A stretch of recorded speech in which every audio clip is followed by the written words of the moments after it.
Welcome to the Visual Cast, coming at you from California. I'm your host, Alon Hammer, aka Rem. The Visual Cast is a hybrid podcast where we sit down with some of the best, most interesting, and most exciting visual artists from all over the world. We chat about life, art, visuals, software, hardware, systems, crystals, alien downloads, spirituality, and catalysts. It's essentially a massive nerd out. But the guests also do a set where we dive into their computer and get an up-and-close look at how they make art, how they perform art, or really anything they want to share with us. I really hope you guys enjoy this episode. To support us, please like and subscribe, follow us on Instagram, and leave us a review on Spotify. Now, without any further ado, here's the Visual Cast. The world is like a ride at an amusement park, and it's fun for a while. Some people have been on the ride for a long time, and they begin to question, is this real, or is this just a ride? And other people have remembered, and they come back to us, and they say, hey, don't worry, don't be afraid, ever, because this is just a ride.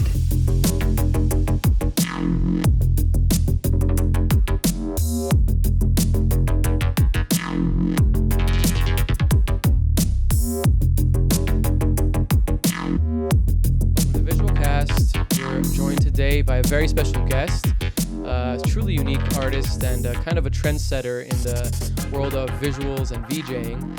I'm really excited to kind of talk to her and get her take on a bunch of different topics that we talk about a lot on the podcast. So without any further ado, welcome to the podcast, Carmen Aquirre, VJ Neurite. Hello. How are you? Good. I'm great. Did I say the VJ name right? Neurite? It's Neurite. Neurite. Damn it. No, it's okay. Neurite. There's a lot of people that don't know how to say it, so. What does it mean, just before we get into anything here? So neurites are actually projections off dendrites off of neurons. So I'm in med school. I very much a brain person. I like neurology and psych. So cool. That's where I got it from, because it's like the connections that are made between neurons. And hell yeah.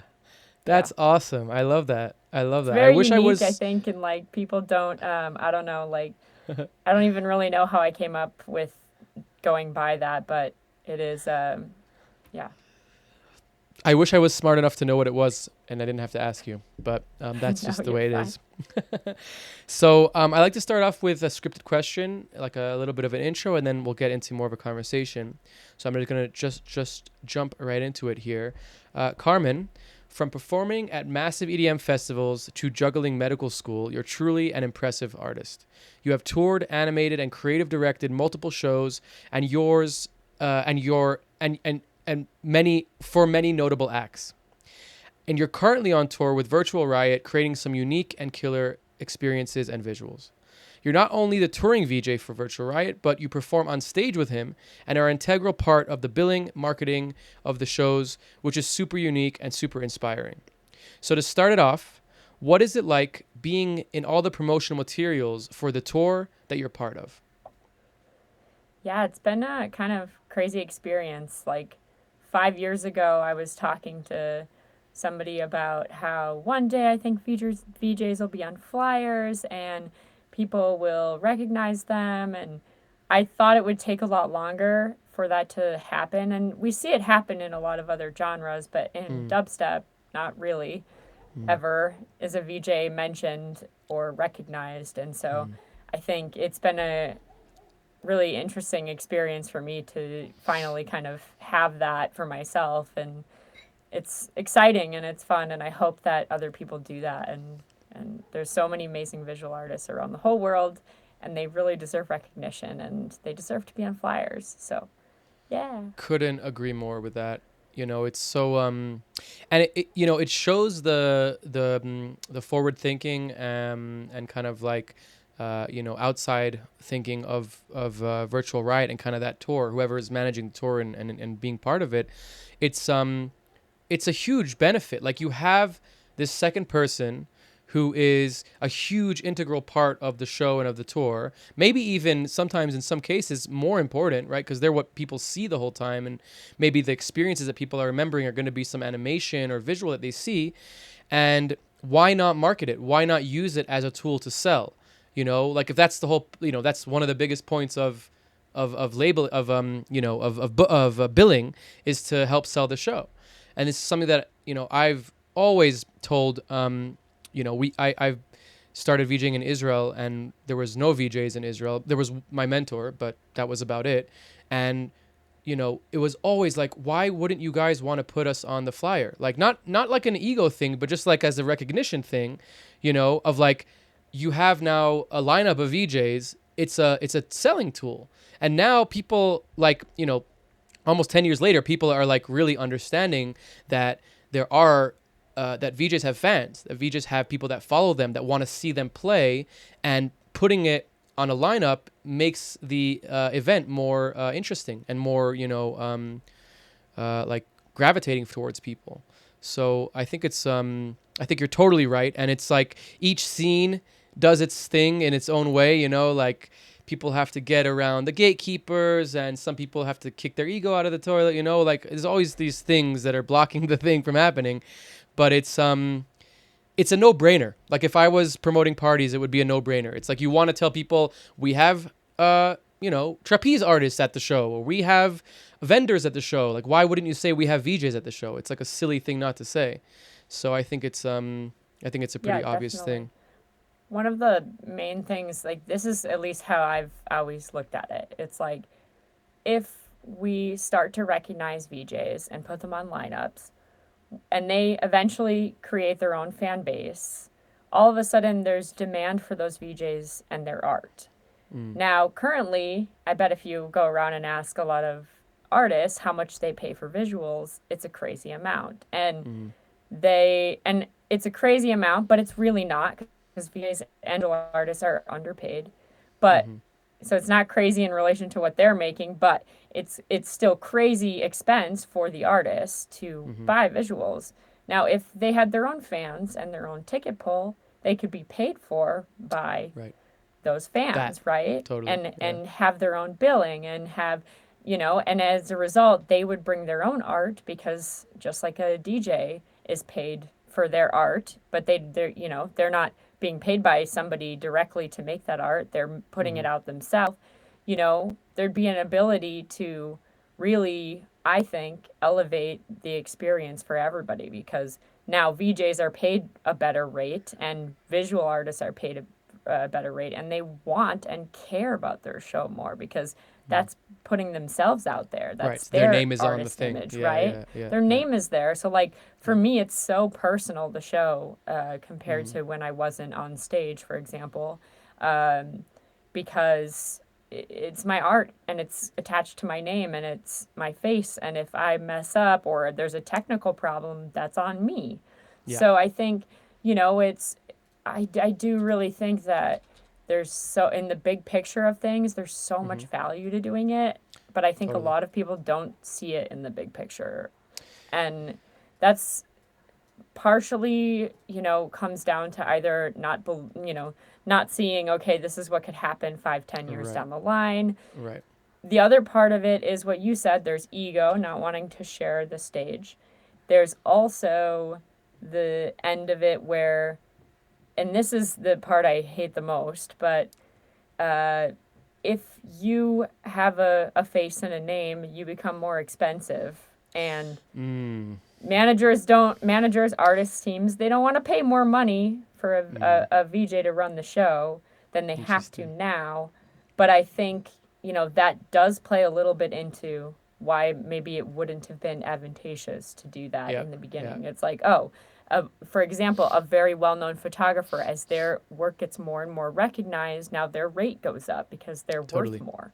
And I think that if they really like working with an artist and they put their name out there, their rate goes up. Now they can't afford to hire that artist. It's kind of complex. And I know that's reaching in different directions, but these are like theories I have on maybe why it's not a thing, or why maybe people don't see it in the same way that I would see it, I guess. I think you're touching on a lot of true things and a lot of insight. You've obviously got to see the scene from multiple different angles, and I definitely want to talk to you about that as well. You know, it's totally true. I think that it's a mixture of the music industry being very antiquated. We obviously are seeing that with how Spotify deals with things and how artists are kind of becoming more and more independent, relying less and less on labels and doing their things by themselves because of the way it's so kind of like artist second, right? And like capitalism first. I think that what you're saying is true. Like maybe there's an element of like, if we elevate these artists, then they're going to start becoming artists with, you know, with wants and needs, etc. And why should we do that? They're just operators, right? I think that it's a lot of educational aspect of like, oh, they're just operating. They're an LD. They're, you know, a sound guy. They're a person or a sound girl. It's like, I think that's kind of like the mentality. It's obviously the wrong mentality to have. But I think that, you know, to touch on your point of like, is it going to flip around where, okay, the more famous VJs become, the more it's going to cost? Well, you could look at it another way. The more famous VJs become, the more of a scene of VJs there are. The more the pool to pick from of VJs becomes bigger. And that could actually mean that you can kind of, you know, you can choose an up-and-comer instead of a headliner. And, you know, that creates a very good economy for everybody. When there is beginners and intermediates and advanced users, everybody benefits. The advanced users can charge more money. The intermediate people have more places to explore. The beginners have more opportunities. So it's like, if we're just a pool of like people that are just starting out and high level artists, then there's no, first of all, there's no place. It's harder to charge more when you're at the top because there's not a lot of people with you there. And secondly, you don't have as much place to explore and you know, what's the word?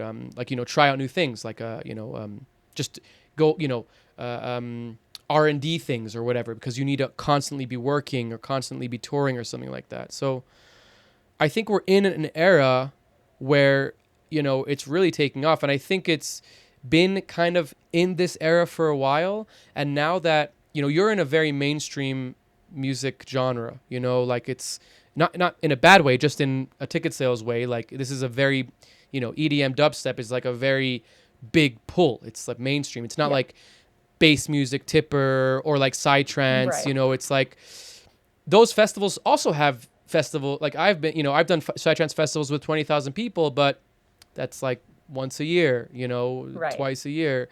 So I think that now that it's dripping into or drizzling into the more mainstream, it's going to benefit everybody.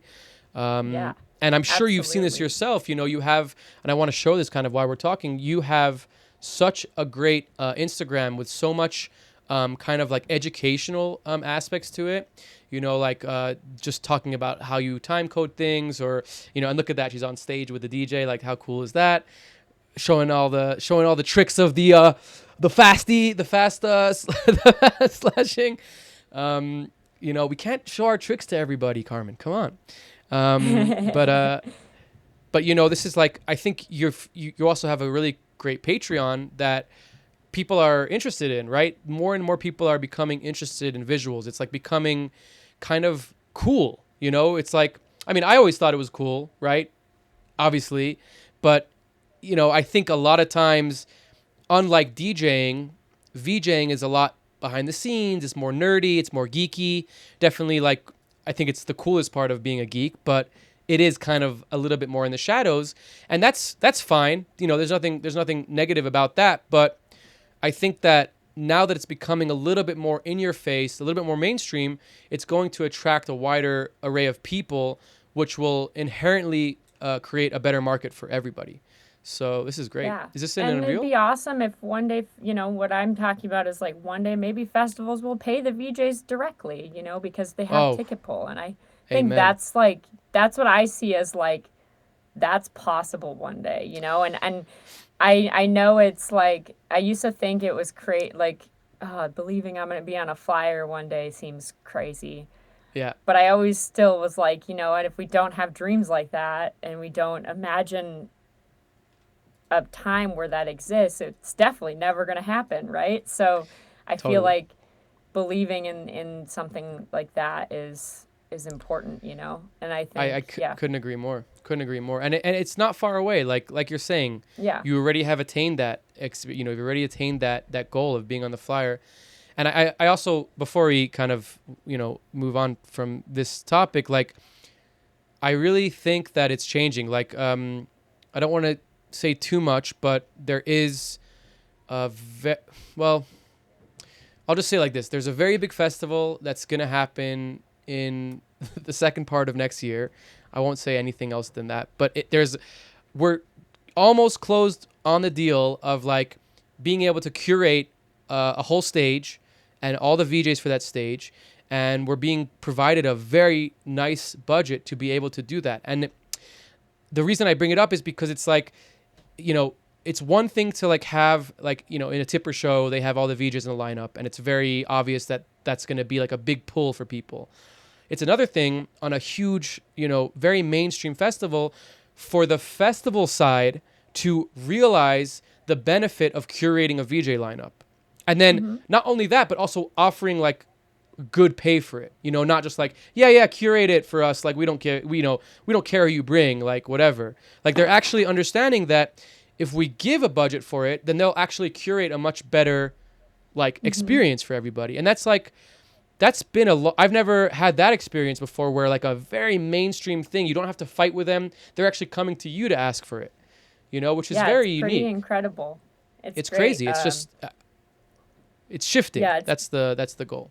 That's and the I goal. love to see that shift because, yeah, even with the on-stage stuff, at first it was like, oh, okay, yep, she's there.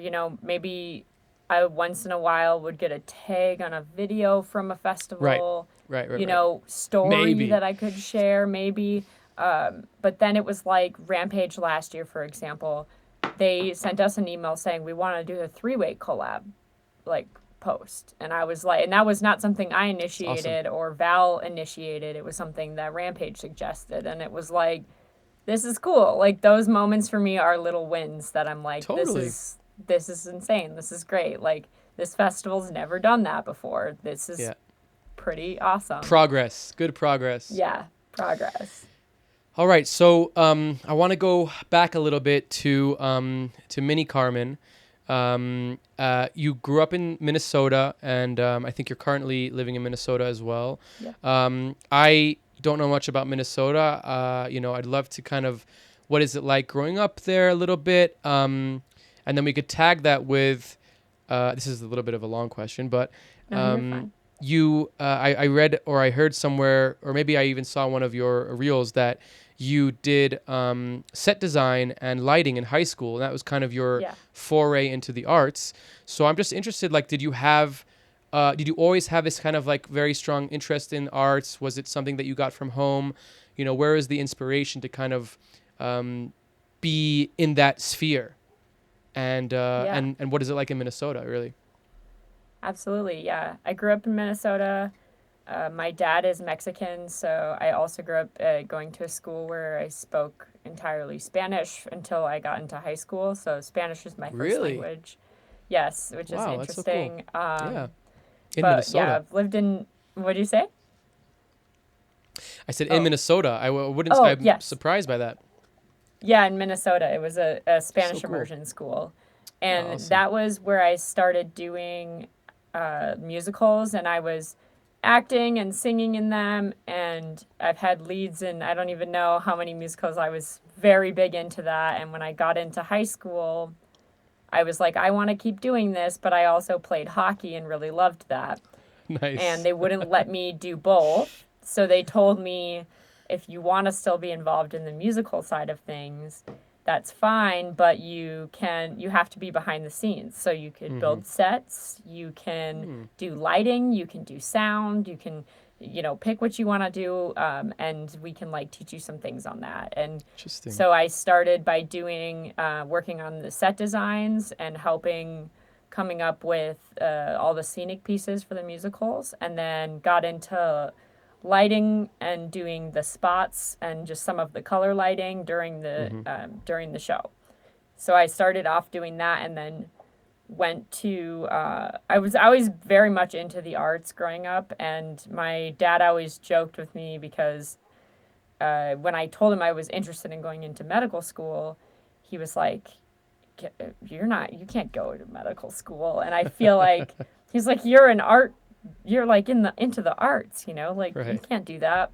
And I felt like that empowered me to prove him wrong even more, that I could do it. But I always loved the arts, and that's always been a really big part of my life. And I came back to doing visuals. I was actually in the year before I started medical school.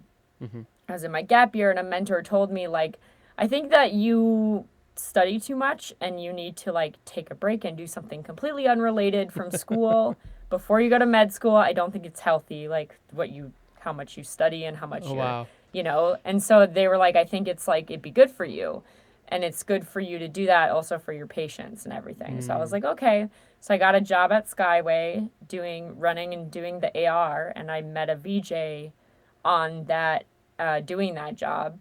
And that VJ showed me a few things, but was very much kind of like figure it out on your own, because gatekeeping was super big back in the day. Right. Still is a little bit, but like back then it was like, I'm not showing you anything. This is my knowledge. This is how I keep my job. So, he did give me a little bit of screen time, VJing for some like openers, and that was kind of what started everything. And a year later, I was like working the same job that he was working, like kind of took his job on the tour that he was on. So well, he was right then. I guess he shouldn't have showed you how to do it.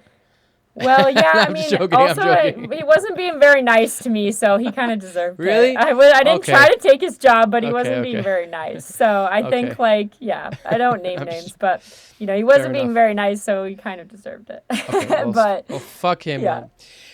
Screw it's him, interesting. A lot of things there.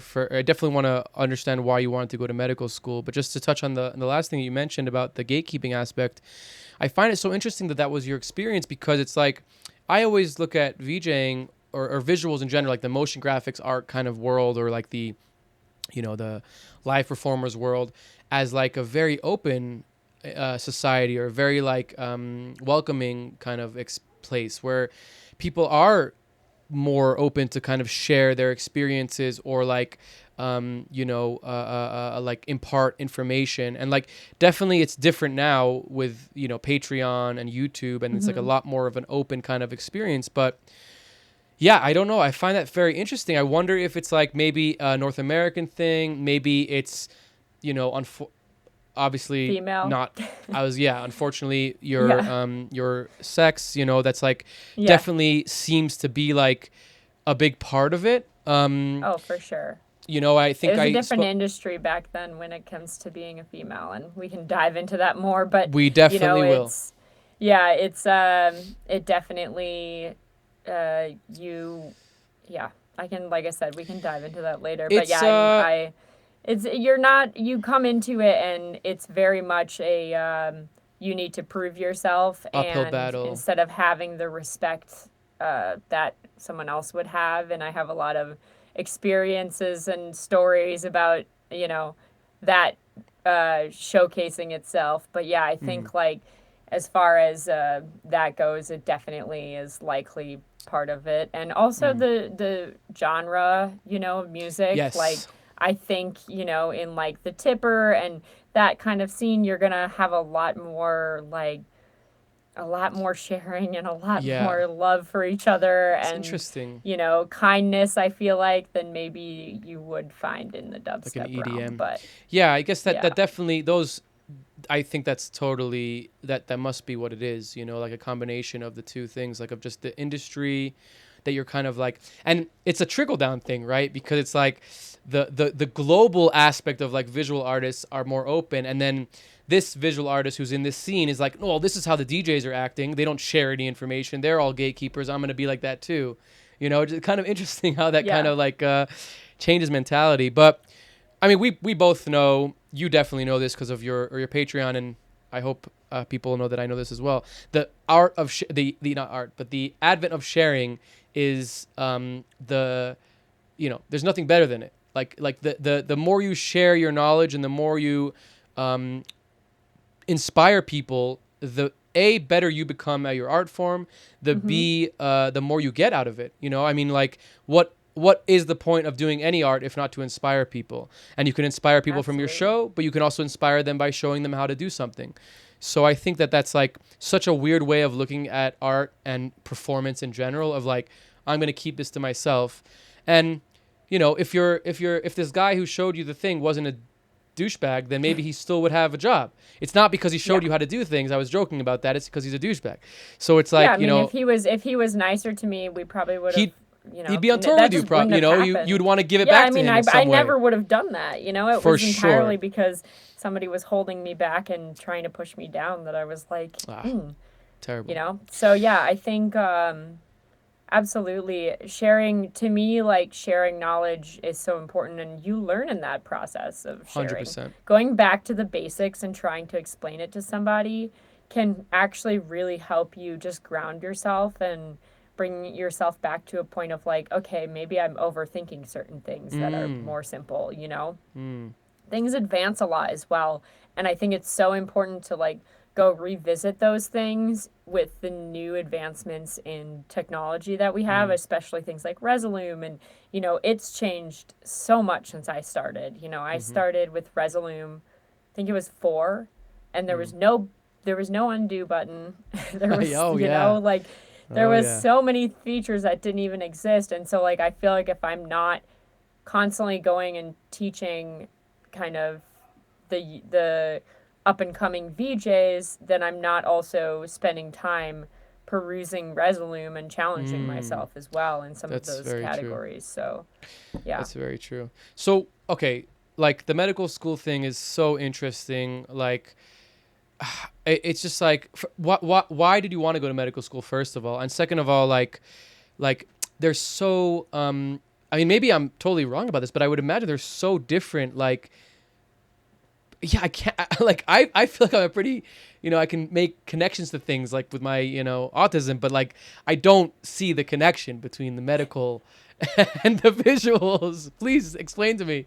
Yeah. How do they connect, you know? Yeah, for me, they're not supposed to connect. Like, for me, it that's entirely is a separate thing. It's like, being in med school, I really love that because it challenges me so much. You know, the learning that is required of you, the problem solving that's required of you. And, you know, you're taking care of life and death stuff, and it's really important work. You're really making a huge difference in people's lives. And when I started doing the visual stuff, it was to really have a break from that, you know, because it's so much pressure.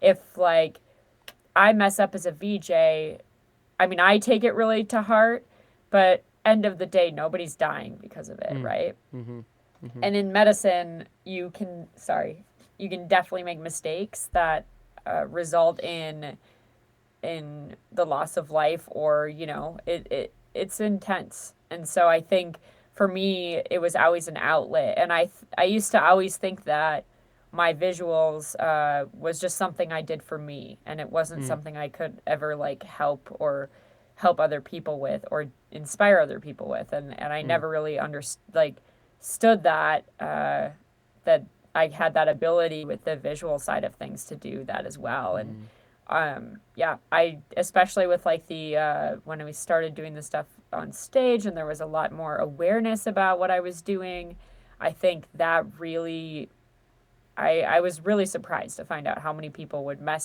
daily I get messages that are like, you inspire me so much, and everything you know you're doing has made me, you know, believe that I can do this, or believe in my own art, or, you know, my parents don't believe in my art, so it's been great to have you there because it inspires me to go against that, or, you know, all these kinds of messages. And it once I kind of started having that, I was like, oh wow, I can actually make a difference with art, and it doesn't have to be, oh, okay, art means that it's something that's just for you. And I think that comes from something kind of my dad instilled in me, I feel like, which was very much so like, go to med school, that you can help people and do the safe career. And art was always, you're going to be poor for the rest of your life, but you might have fun. And I think, you know, breaking that mentality down and changing that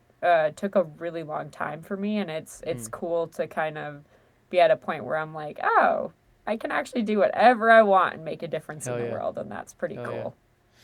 Hell yeah. I mean, oh yeah, I'm so stupid. The obvious connection is helping people. So easy. Yeah. I didn't think about that. So silly. Especially, thinking about like, just like light magic and, light healing and just like the way that those frequencies work. Obviously. Duh. Okay, yeah, doctors help people. I forget about that. Okay, cool. Yeah, I mean that's so beautiful that you kind of have found your path in that way. And you do get to like get the feedback that you deserve of like, oh, you're actually doing the thing that you set out to do in becoming a doctor, but you're getting it to do it in your art. I'm really interested to know from you, like now that you're kind of doing it as a career professionally, is there some dissonance of like the reasoning of going into it? Like, I it's funny because I have realized after being on a computer for like 20 years or even longer, like I need another hobby, right? Like my vocation, my work, my enjoyment, everything is in front of a screen, making visuals, whatever it is. And like I've tried in the past few years to find different things that I can do that aren't this, right? So I see the importance of having these kind of like two different things. But now that you're shifted into doing it as work, is it something that's kind of is it missed in Yeah, that way? definitely. I think I never, when I started doing this, expected it would turn into what it has. It was something I was Right. doing for fun on the weekends at Mm. Skyway Theater, and you know, it turned into an entire career, and that's Mm. crazy. And I love every second of it. I found like a bucket list that I made when I first started VJing. And oh my gosh, I think I hit the entire bucket list in the first year. And like Nice. incredible, It's but it's also awesome. like I had no idea it would turn into this. So I think that's amazing. But yeah, I have a lot of I'm very hobby. I have a lot of hobbies. I love to garden and grow all my own vegetables, and I'm really into plants and Nice. landscaping and things around the house. I love to sing, which not a lot of people know about, but I do that Nice. entirely for myself. And I play Hell yeah. piano, which is more like music focused. I love to draw and paint. I do a ton of I have archery. I like fishing. So Nice. I have a bunch of hobbies. Mm. Finding the time to do all of them is the hardest Right. part, but Right. I do try and force myself to also have things that are outside of it, because yes, the hobby definitely turned into a career that I was not Yeah. expecting. And it is important, right, to have those kind of like things that are Yeah. not your vocation or what you're focused on all the time. It helps you like it helps mentally, obviously, like not only for your mental state, which I would love to talk to you about as well, because I know you're a big advocate for mental health, but just in general, like your mental state, like just your everyday to day thing. um, Having something that isn't the thing that you're doing all day is really important. Yeah. um, I I Balance just is everything. balances everything. I just moved to the mountains. That was an easy one for me. Oh Like yeah. Skiing. I love skiing. nature and yeah, and like a nice view did Yeah. it for me. I don't have to have any Yeah. other That's hobbies. I could just amazing. Yeah, I forgot about computer skiing. I love screen. skiing too. That's another big one for me. We just came back from Denver actually. Nice. It was Hell just in yeah. the mountains, Keystone and Vale, which was fun. You mentioned it before. Kind of you got into visuals through this other VJ that showed you kind of some things, and you kind of took it from a hobby to a profession. But honestly, like why visuals? Like out of your mentor's telling you got to do something outside of the medical, you got to do something outside of studying, like endless possibilities. Why visuals? So the first like couple shows that I went to, and I started to make friends that were actually working in the industry, because I had done countless runs from the airport for artists. I When they came into town, I had this opportunity that I was like, okay, these are my friends. I can kind of do whatever I want. So I ran around and asked everybody what their jobs are. Like the Mm-hmm. audio guy, the audio engineer, Mm. like the LD, the Mm-hmm. stage hands. And I figured out what everybody did and kind of watched them and just Mm. figured out what do I like? What do I think is the coolest thing? And I kept coming back to the visuals. And Mm-hmm.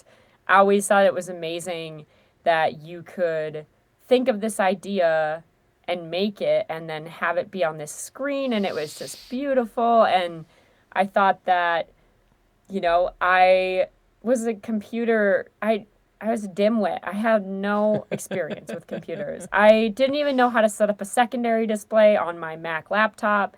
Like that's where I started. So, and I think I always like to say that because, there's a lot of people out there that are like, oh, I could never do that. I could never get to that level. And like, yes, you can. Like, I Mm. literally knew nothing about any of this. And Mm. I taught myself. And that was back when tutorials didn't exist, Right. like Right. there Right. was Right. Right. no like intro to Resolume basics like I do on my Patreon. And yeah, it was trial and error. And same with animation. There was very few Mm. tutorials really on animating. And Mm. yeah, I just kept coming back to that, and I just thought it was exceptional how there was so much that went into a show, and people had no idea about it. And I was like, Mm. I just want to do that. So cool. So it was really kind of just, well, how did you get that job being a runner for that venue? Like, what Yeah, was, how did you it's get kind of that? a crazy story. I like was friends with, oh gosh, I don't even know where to start it. I met I met somebody at a show, and we became friends, and they were supposed to come into town, and we were supposed to go to this show together, and they bailed on me, and they felt really bad about it, so they like bought me a better ticket, which was like a VIP ticket Wow. at the Myth. It's pretty They were like, nice. "We're so sorry, just go alone. Like, I'm sure you'll meet people there." And I went to the Myth in VIP, and no one was in VIP at this show.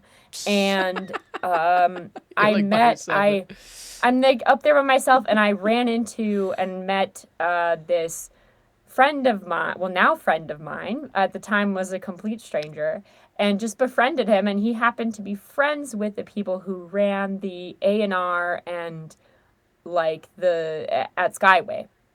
So that was kind of how that started. I Are just these big became, venues? These are big venues in Minnesota? I'm sorry, I'm not yeah, familiar with. yeah, no, Okay. yeah, Okay, yeah.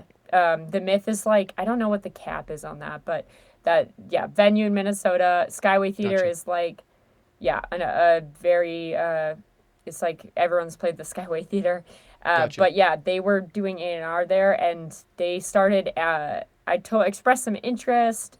They started asking me to help here and there, like, oh gosh, we're supposed to have a runner. They are sick. Hey, can you help? And then they started sending me on more and more of them. And I just met more artists and Mm. talked to them, and eventually kind of landed in meeting that one kind of friend who then introduced me to To the the VJ visuals. and all of the, yeah, So and cool. that was Such that. a like not rags to riches, but like a like bottom to top story. Like I feel like it's almost akin in some way. It's like the version of in the comedy world is always like, oh, I was the doorman, and then I became like a regular in the club, or like, oh, I was a PA on a movie and then I directed my movie. Like I love that I was a runner for festivals and now I'm VJing at the festival. It's like so cool. I love that, and Yeah. it's a testament to you as a person being nice and networking is a skill, but it's also like Yeah. you have to be a nice person to be able to make an Yeah. impression on people that they're gonna wanna help you and watch you grow. So it's really awesome. Um, and then as you're kind of getting more and more into the visuals and getting more and more confident about what you're doing, how did you get your first gig and how did you get noticed? Excuse me, that you got to go on tour and start making yourself a name and get that experience. Yeah, I did that all through networking. I had a Mm. friend who on their tour decided to be very nice to me and let me come and VJ the openers on the tour. Oh, that's And cool. they paid me like $50 a show or something, back not, then. not as cool. Because it was mainly learning experience, right? Yeah. So I was like, $50 per a set, I mean. So I think I got like $150 or something to do the 3 openers. Getting better. Yeah. It was $50 a set.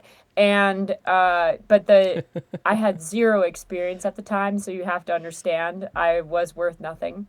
Right. I couldn't get the experience via shadowing really, but the VJ that was on the tour was the one who kind of started showing me things. He was the main VJ for that tour, and then one day, I was always running the openers, and then I was doing this program called Magic. I don't know if anybody knows. Yeah, Magic Music It's Visual. Okay, yeah, but the Magic program. Yeah, this is a very geek-centric audience. I'm sure Okay, they all great. know it. So I had that plugin, and I was like making, visuals that were Nice. audio reactive, Right. and they were mixing those live into the set. During the show. So I was starting to kind of get some airtime on the actual show because they would I'd make this visual and then it would be brought up with just, the cross, what am I trying to think of? Like A to B fade?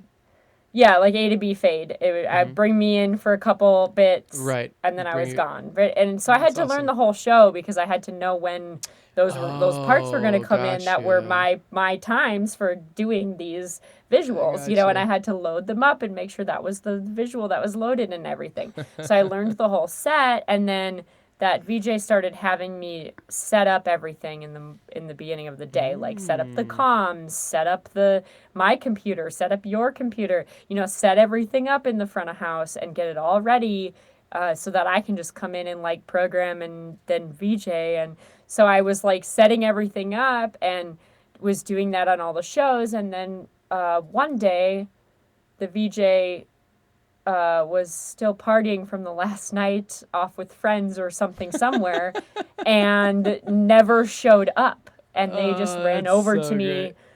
And they ran over to me and they're like, "You have to run the show." And I was like, That is "What do you mean? so I can't run funny. the show. I don't know how to run the show." They're like, "Of course you do. You've learned the show. Like you can do this." That's so great. Yeah, so so funny. I was thrown into just running the show, and then that person came back mid-set and was like, "Oh, I'm here. I can take over." And the main tour manager put his hand in front of him and stopped him and was like, "You're not doing anything." What? And I finished the set, and afterwards watched him get fired, and then I was just on the tour as the VJ now. That was So it. it was just. That was it. That was it. Wow. And like I said, not going to amazing. name names or tours or anything like No, that because I don't yeah, think but you it- need it to. I was- think it's yeah. no. I Crazy. just don't think it's crazy. And again, testament to you. You didn't strongman your way, or not strongman. You didn't No. force your way into anything. It was happenstance versus plus. You were a likable person. Plus, you're talented. I showed up every day and did the work too. Yeah, you did the work. Load in. I helped with loadout. I, was a positive energy around the room. I wasn't 100%. complaining about the fact that we had to get up and do that with no Right, sleep or, right. I just did it. I got my hands dirty. I helped do whatever people needed help with around there. I was doing all the grunge work, and I just, sat there and tried to treat it as an opportunity to learn. Right. And I think, there's a lot of people that argue about whether it's okay to work for very little or work, for free when you first start. And I don't agree with, working for nothing, but I do think that you have to have some skill as well. And so like I do or the think experience. You need to get the experience, right? Like you got to get that somewhere. And so, Yeah. you know, like if you can find somebody that's willing to let you help them out, you know, in that way, I think that's really a big thing.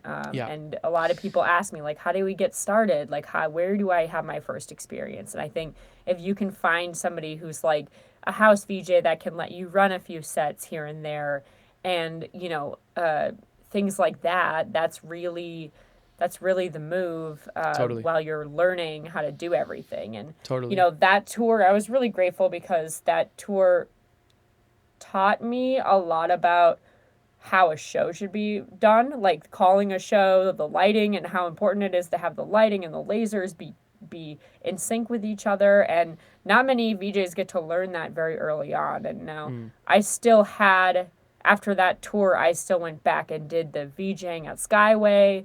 And, you know, I didn't just like explode from there.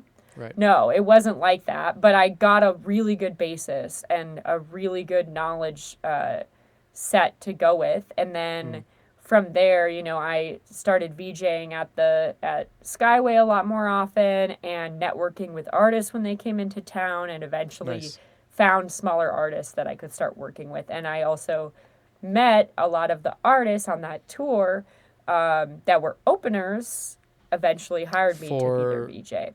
Gotcha. For the tour that I was on initially.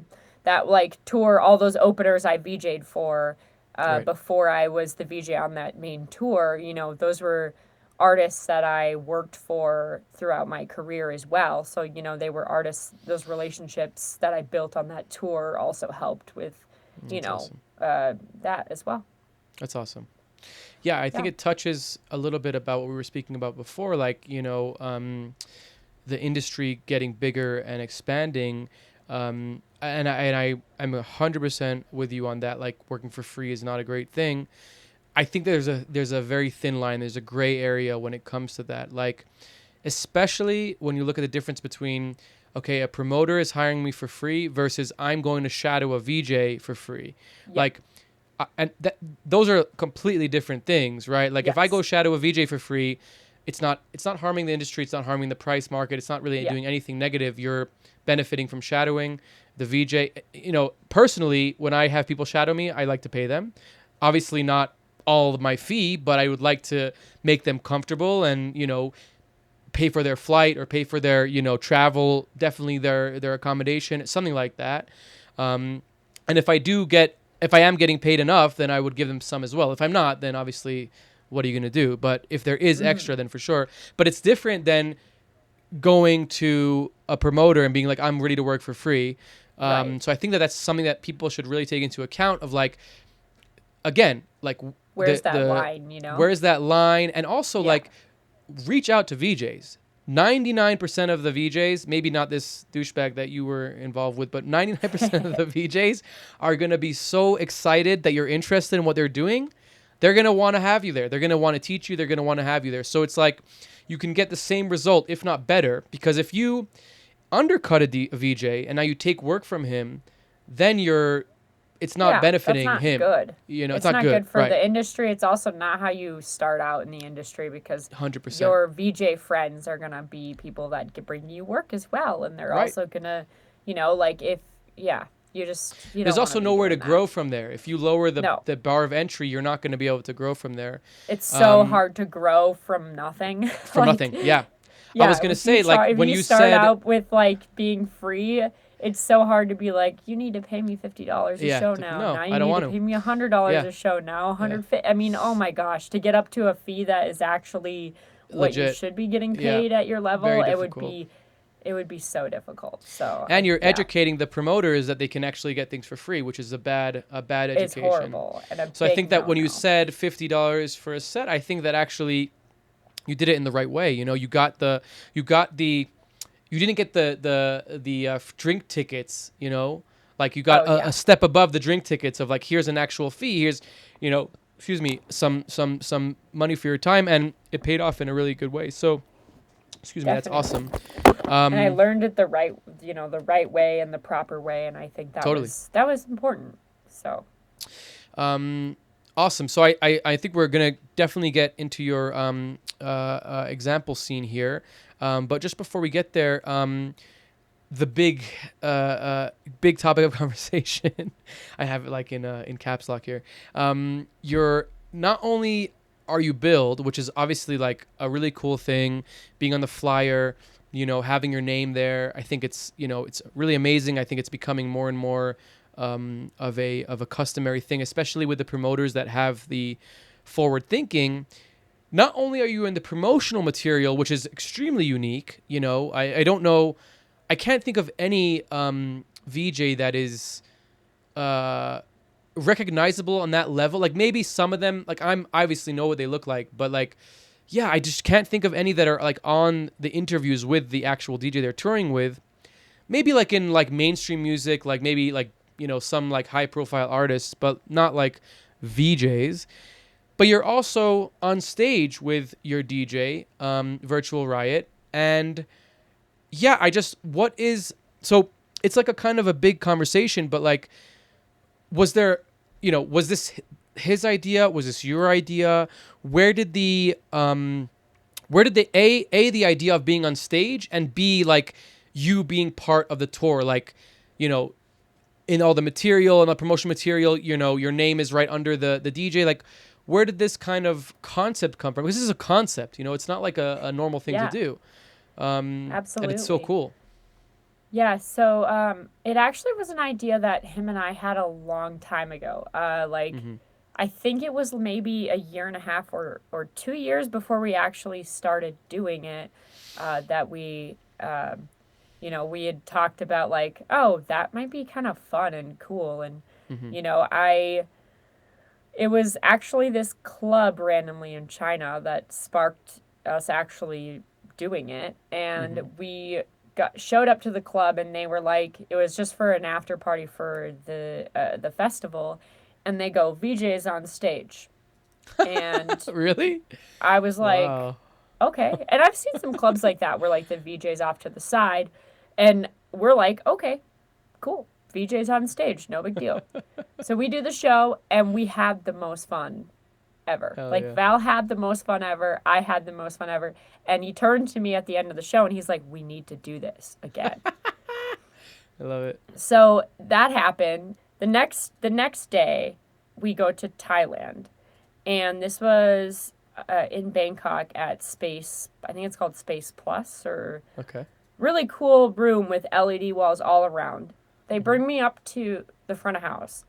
There's no room for me to set up. Oh, no. They clearly never have guest VJs. Right. And I turned to the promoter, and I was like, and I had talked to Val about this as well beforehand, because he was like, no, it'd be cool to do this again. So I turned to the promoter. I was like, normally we do the visuals from stage. And he goes, I was like, is there any way we can set that up? And he goes, yeah, actually, it's easier for us if you do it from stage. So funny. And I was like, wow. So I text Val, and I'm like, hey, like, they can do it from stage again. And he's like, sick. That'll be so much fun. So we did that show that way, and then we just didn't do shows not that way ever again. He just really liked it. It made communication a lot easier, and we sat down and kind of had a conversation a few shows after that, when we first were kind of figuring out the tech behind it, because initially the tech was, I didn't know how to run a show from stage. I had no idea. I would just say I want to run it from stage, and they would maybe figure it out, or they wouldn't figure it out. Yeah. Or and then it was curse like, you under if their it breath, didn't like, work, I was just at their mercy, and I was back in front of house, and that's how it was in the beginning. And so I had to relearn and learn everything on how to run the tech and the multiple ways that you can do that. So in that learning period, we sat and had a conversation about it, and Val was like, well, I love having you on stage. And I told him, I guess like my dream with the visual side of things is that we get more recognition as VJs. And he was like, I agree. He's like, what you're doing on stage, because I don't know if you know, about how I run shows, but I don't actually use time code. So every Right. timed sequence I'm running via cue points and running it by Right. hand Nice. for many different reasons. But he was like, what you're doing is arguably harder than what I'm doing, and you deserve recognition for that. And that's what Wow. he said in that conversation. It's amazing. And he said the same thing when we did a support show for Nightmare, and I did it from stage. And Nightmare was asking him about it after the show, and he said the same thing. He goes, her job is harder than mine, and she has so much talent, and why would she not get the same recognition as me? And he had no, he was like, fair enough, very Right. interesting. And it's really cool because I didn't prompt him to say anything like that. You know, it was Right. just something he said on his own to Nightmare. And I think it's cool that he believes in The art in form. what I'm doing, and he thinks Yeah. that I deserve that. You know, it's hard for me on stage. I think a lot of people think I'm here like wanting attention and all of this stuff, but it's really difficult actually. I struggle a lot with imposter syndrome, I think way more than I did when I was just a regular VJ, where I'm like, oh, I don't deserve to be on this stage. I don't deserve the recognition I have for being a VJ. There's so many other VJs out there that are sicker than what I'm doing, and they don't get recognition, and why do I deserve it? And I think that crosses my mind a lot, and especially in the beginning, it really got to my head, especially when I started making reels and I would get some negative comments here and there on what we're doing. So I think it took a lot for me to overcome that and be like, no, me being on stage, it's not about just me. It's about doing this for all of the VJs. Interesting. Because even if it's not like, okay, I know I get the attention for it, but the point isn't about me getting attention for being on stage. The point is now people come to shows and they are paying attention to the visuals and Right. they see an artist attached to it, and they had no idea that VJs even existed. Right. And so now, you know, I'll get stopped at festivals and people will be like, I didn't even know what a VJ was until I saw your reels and I saw you on stage. And now I go to every show and I think about who makes the visuals for it. Right. Honestly, I care more about that than the DJ now. And people will say that to me, and I'm blown away because that's everything I wanted to do with this whole goal of being on stage. And Val has those same goals, and I think it's really cool to see it working. You know, Yeah. like it, yeah. And it's been an awesome experience. And I had this, talking on the topic of having doubt in yourself, in what you're doing. Like those negative comments used to really get to me a lot when I was on stage. If I made a mistake, I would sit there and really get down on myself and hear some of those negative comments in my head. And what helped me overcome that was I was the first time I ever met Skrillex, I was sitting in the room trying to be cool because, Because it's Skrillex. I didn't want to be a fan, and so I sat there on my computer and just kept my head down. I was like, "Hi, nice to meet you," and kept my head down and was working on something. And he came over and he stopped me and he said, "Hey, I saw your video." And I did one of those like turn around, look to see if he's talking to me kind of thing. And I was like, what, my video? And he goes, yeah, your video about VJing on stage, and I have an opinion about it. And I was like, oh my God, here it comes. He's going to tell me things it's stupid. He's going to and he goes, don't explain your art to anybody. Like, what you're doing is super badass and has a potential to change the music industry. And you don't need to explain that to anybody. And he's like, and you also should never feel like you don't deserve to be there because you Wow. and it was incredible. Like, to hear That's that awesome. from somebody that you're like, that made massive change in the music industry themselves, to hear him say something like that was, I mean, pretty much anybody could tell me they think me VJing on stage is stupid, and I don't care anymore after hearing that, because it was a huge thing that made me realize, yeah, I'm just doing art up there. Who cares what you think about it? Like, Right. you know, I'm not forcing you to consume the art that I'm putting out there, whether it be via the visuals or the dance or whatever. You know, you can choose if you want to consume that art, and I'm not hurting anybody by putting that art out there in that Definitely not. form. If anything, So the I think, opposite. yeah. So it was really cool. Really cool. But yeah, anyway, I don't know if I even That's answered your question. You 100% did. Okay. It's super fascinating, and I mentioned this to you, I think, before we started, but like, it's a topic of contention for sure among VJs. I think that I have a very strong opinion about it, but my strong opinion doesn't take into the account of like other people. It takes like my opinion about it for myself. And I had this conversation with Haley Carloni. She's a really awesome visual artist. She actually used you as a reference for the conversation we had about it. Oh, nice. I had known about you before, but it was kind of like, oh, I gotta have her on. And so shout out Haley. And she was saying like she wants to be on stage as well, and like that's something that she's trying to work towards, of being on stage, because of the same reasons that you're saying, of awareness and recognition.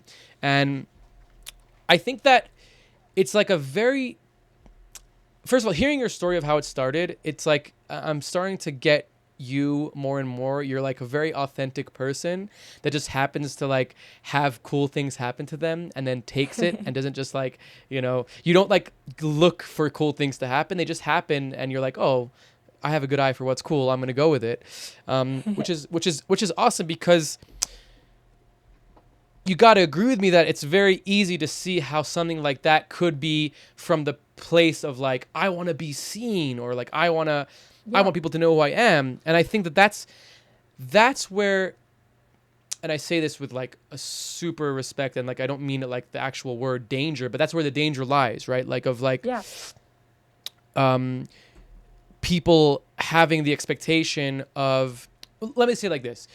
I find that when I'm in the shadows and when I'm not being looked at, that I can be my authentic self, that I can, do the things that I want to do. I don't care. I can dance crazily.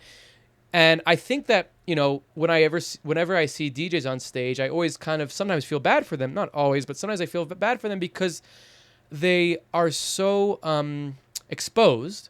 And they're not only are they exposed, but it's almost like it's very difficult to be authentic, quote unquote, when you're in front of a million people or whatever, in front of all these people. You have to put on a show, right? And that's kind of like the whole point of a DJ, right? They're putting on a show. That's like literally, otherwise they could just press play and walk off stage most of the time, right? Sometimes, okay, a lot of them are mixing, and I think Virtual Riot does a lot of live stuff with like keyboards and stuff like that, but 9 times out of 10, a DJ could just press play and go off the stage. It's like the show that's important. So, for me, I can't see myself being in that position, because maybe I'm just too much of a pussy. Like I can't have everybody looking at me at once. I'll get in my head. But at the same time, the recognition is very important to me and everybody, and it should be. It's not an ego thing. It's just like a normal human being thing. If you're working hard, you want to get good job, right? That's like a normal thing. So it's kind of like the catch is very difficult. Now, that's like one part of it. I think you kind of hit the nail on the head and kind of answered that, of like, well, I want to be on stage because I'm having a good time and I'm close to the DJ that I'm playing with. And it's like a very different experience. Like when I VJ, most of the time I'm VJing at a festival. I'm a house VJ like at a Psytrance festival. I don't know any of the DJs. Yeah. I know them, but like I'm not playing with them. I'm doing my own thing. It's different. Projection mapping. Like I have to see the stage. Otherwise I can't do the show, because it's not like an LED. It's like, it's projection mapping. It's like very important to see it from a good vantage point. So, but you're doing a show that's like, you're a curated show with an artist. You're traveling with that artist. It makes sense for you to have that, like physical interaction with him. Now add to that the fact that you're a performer in the best sense of the word, right? Like you you have a cool look, you're dancing, you're beautiful, like you're on the stage for a reason, not just for like, hey, look at me. Like you're elevating the show. So I think that like those two things are not mutually exclusive, and I think that there's room for those two types of ways of doing it, right? Absolutely. And I think I it's think. awesome. Oh Please. yeah, go ahead. No, you go Oh ahead. no, I was just gonna say I think the whole point of me like doing the on stage thing isn't that everybody should jump up on stage and VJ from there. Like it's entirely just so that VJs get more recognition. And I think it doesn't matter where that is, whether you want to VJ from the front of house or you feel more comfortable, you know, being on stage. I think being on stage is hard. Like you said, people are looking at you. You have to take responsibility for things that aren't your fault a lot of the times, like technical problems. You have to think about dancing in a way that is coherent with the DJ and the music and It's so everything. trippy. It's hard. Like, so I many can people imagine. don't realize how hard it is to actually VJ from stage because you have to, like, always be happy, which if your Right. show is not going the Fuck. way You you can't want just it be to like, go, fuck. Right. oh no, I can't just be pissed off. I have to be happy all the time. I can't yawn. I can't be tired. Like That's so funny. everything needs, it and on top of it, you're dancing, triggering visuals, like chopping visuals live, like all of that. It it is more challenging to do, but I also don't think that anybody should feel the need to do that to get recognition. Like Yes. I That's hope important. that it changes. That yeah, and I think, you know, just hope like I hope that the music industry can change so that VJs can be recognized no matter from where they're doing their art from. Yes, I agree. And that recognition doesn't always need to be like, hey, I'm on a flyer. Like that recognition can even just come in the form of an artist respecting their artist more and giving that artist that praise and recognition that they deserve, whether it be tagging them in their art on Right. a social media post or whether it just be them telling them how much they respect and love Yeah. their art and how good Yeah. of an artist they are. And I think, it's really just it doesn't need to be as crazy as what we're doing, but the whole hope is that by doing that, more people look to their VJ and go, wow, I should respect you more for what you do for my show. And I think That's that's awesome. really, and this goes to LDs as well. It's not just VJs, it's LDs, it's everybody that puts a show together, It's, I want people to just know more about all of them and how much hard work that goes into doing it. And I 100%. think that's the whole goal of it all. Yeah, and I Yep. think you're really doing a service. I won't go as far as saying taking one for the team because I think that you're still enjoying what you're doing, which is really important. But I think you are like the fact that Skrillex is coming up to you and saying that to you is like a huge thing, right? He's a huge influence on the scene, and he's not like he knows what visuals are, right? Like he knows what that is. Yeah. So the fact that he's saying to you like you keep doing your thing, you're changing things, is really powerful and quite actually it's like kind of emotional, like it's exciting. That's Yeah. really special. I want to dive into your set. I just have one question. When you play on stage, when you're not like it's not your tour but you're like on a festival or whatever, do you get like super difficult conversations with like the techs? They're like, what, on stage? What, I have to bring a cable on stage? Like, I can imagine there must be a lot of apprehension to that, no? So all of that comes down to the advancing side of things, Okay. really. So no offers Like are accepted without the acceptance of the condition of the me being writer. on stage. Gotcha. So the contracts in the Virtual Riot contract, it literally says that the show will not happen if the visuals are not done from stage. So Interesting. that can never be something that changes on site. The technical requirements are always, now that I know how to run a show from stage very, very well, through lots of troubleshooting and lots of rough shows where it didn't work so well, there is so much that goes into the advancing portion, making sure that all of the tech is there. And really, the way I ask the questions, I can Mm-hmm. dig into whether or not that person They're gonna. really are gonna deliver on their end, and I can really, come down to like, okay, what kind, like if we're running this via SDI line, what kind of SDI line do you have? Right. So you're not If we're you're not running, traveling. You're not traveling I with like travel with a gear. No, I decimator or travel with whatever. gear. Like you're I not. have I have 6 SDI extenders, so Mm, I can set up a if 3 you need output to. setup for SDI. I have extenders for fiber, and I also have Cat 5, which I hate doing, and we just don't do Really? that. But You prefer the fiber over all three of oh those? yes, yes, Mm-hmm. yes, yes. Fiber actually, most preferred would be direct to processor, of course. Right, but that's probably Second not would be gonna be easy to fiber, do. or fiber if you have the right gear. Otherwise, SDI is going to be another good safe bet. We always What about advance you an don't have a SDI delay with line the as well. SDI? You don't worry about that, the delay? You're just Honestly, used to it? no. It's been really good as long as you have the right gear, and I haven't had any issues with. I mean, like obviously there's issues sometimes. I'm not going to pretend like there's not No, of issues with course, it. of course. There's always going to be issues What do you here and there with use stuff like that. on your But output? You just output to like a HDMI to SDI converter or something? so if you have these extenders, so like I use the reason I don't use decimators as much is because it's really hard to find the 12G decimators. So Mm. with 4K, Decimators are garbage anyways. yeah. I So don't I use decimator. I'm using the Black bidirectional Blackmagic Blackmagic. extenders. Mm. Yeah, and so you're essentially just seeing that as an output, and you're sending a Interesting. signal down, and then you Gotcha. have one receiving it on the other end, Right, and that right, goes right. into the processor, right? And So with the that's kind fiber of you how have like a dual fiber's the end same fiber. thing. Right. You're gonna just have you'll have like a receiving and a sending side of it, and it's the same exact thing. It looks the same. The gear looks the same. The same company makes a fiber extender as well. Mm-hmm.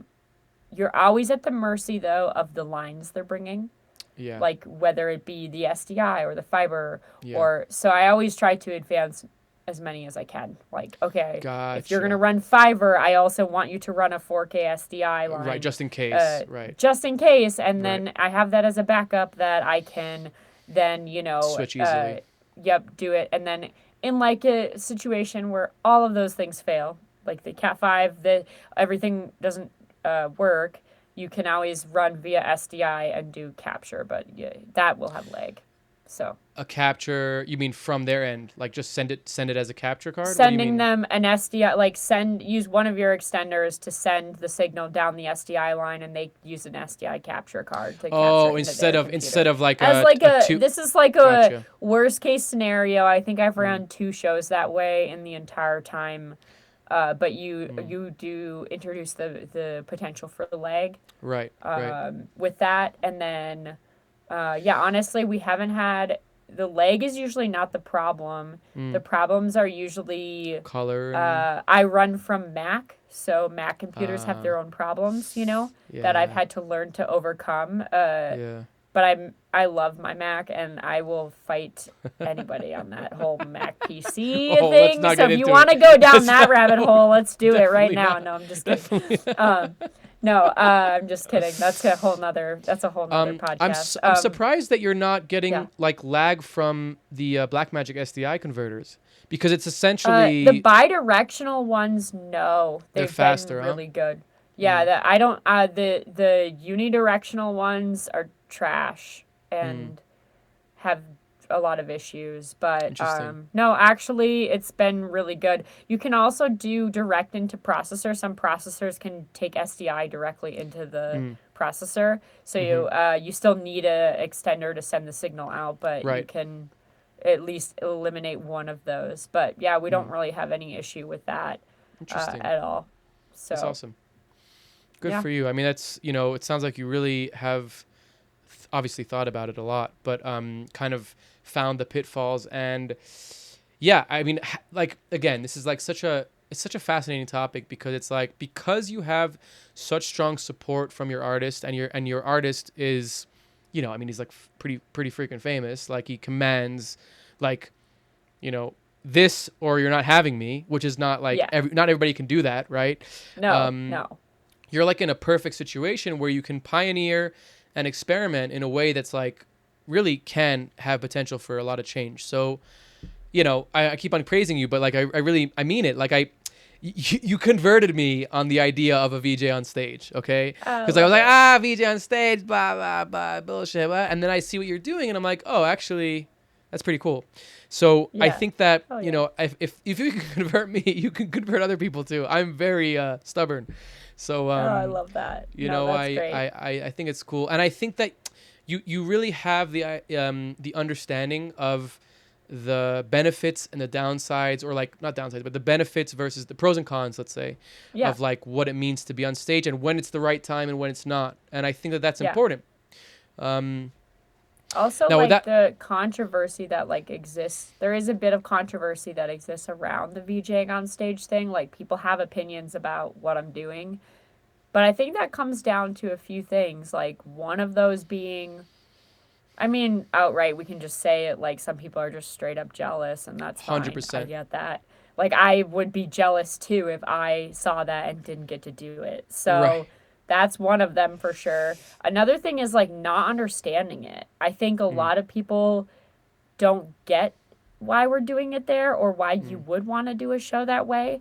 And so I think for that group of people, honestly, like every time I take the time to just explain to them why we do it this way and show them it, they're a lot of them convert their opinion about it, and they're like, you know what, never mind, I'm dumb, I think what you're doing is cool.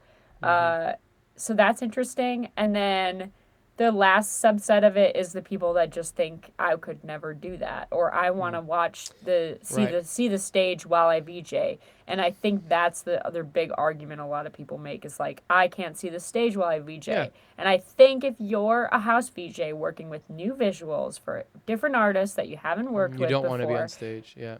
And like it would be hard to work with a new set of visuals every single set that you aren't familiar with on a new stage, and to do that well. So I think it works in my unique situation. Like you said before, traveling with an artist I've been with for many years, and you have a synergy. You have like an obvious like, it's almost like you're another, like, and this is true for any touring VJ. I would hope you're a band member, right? Like, you know, when you go on tour with somebody, you kind of feel part of the band in a good situation. So if that's the case, then, you know, why wouldn't you be on stage? And if the argument is like you need to see the visuals, well, that's a decision for you to make. Like if you are comfortable seeing it on your screen and not on the big screen, then that's a decision for you to make. So like, you know, I don't think that's it's like let's put it like this. Like if a soundman said I want to be on stage, you'd have to be like, well, are you going to be able to like, you know, see or hear everything from that position? Are you going to perform like on stage with us? Like, I think that it's really the question of like, are you part of the performance? Are you part of the band? Can you do your job just as well from where you are? And then or better because you're now in communication with the artist. And that's another thing that's a positive for us is like we have so much communication during the show, and it's essential when you're not running via time code. And, you know, he sometimes plays a song at the wrong BPM, and I have to beat match to speed up the clip. Do you say something to him? Do you say, hey, you're doing the wrong BPM? Oh, he knows. He already knows. He turns his head and he has that guilty look, or he comes over and he's like, I'm so sorry. But, you know, I can hear it like that BPM change, but it's really nice to be able to lean over and, you know, see what's going on, or remind him to play it at you know, at the, you know, what BPM or whatnot. So that helps. And we really have so much more fun on stage together than we do separately.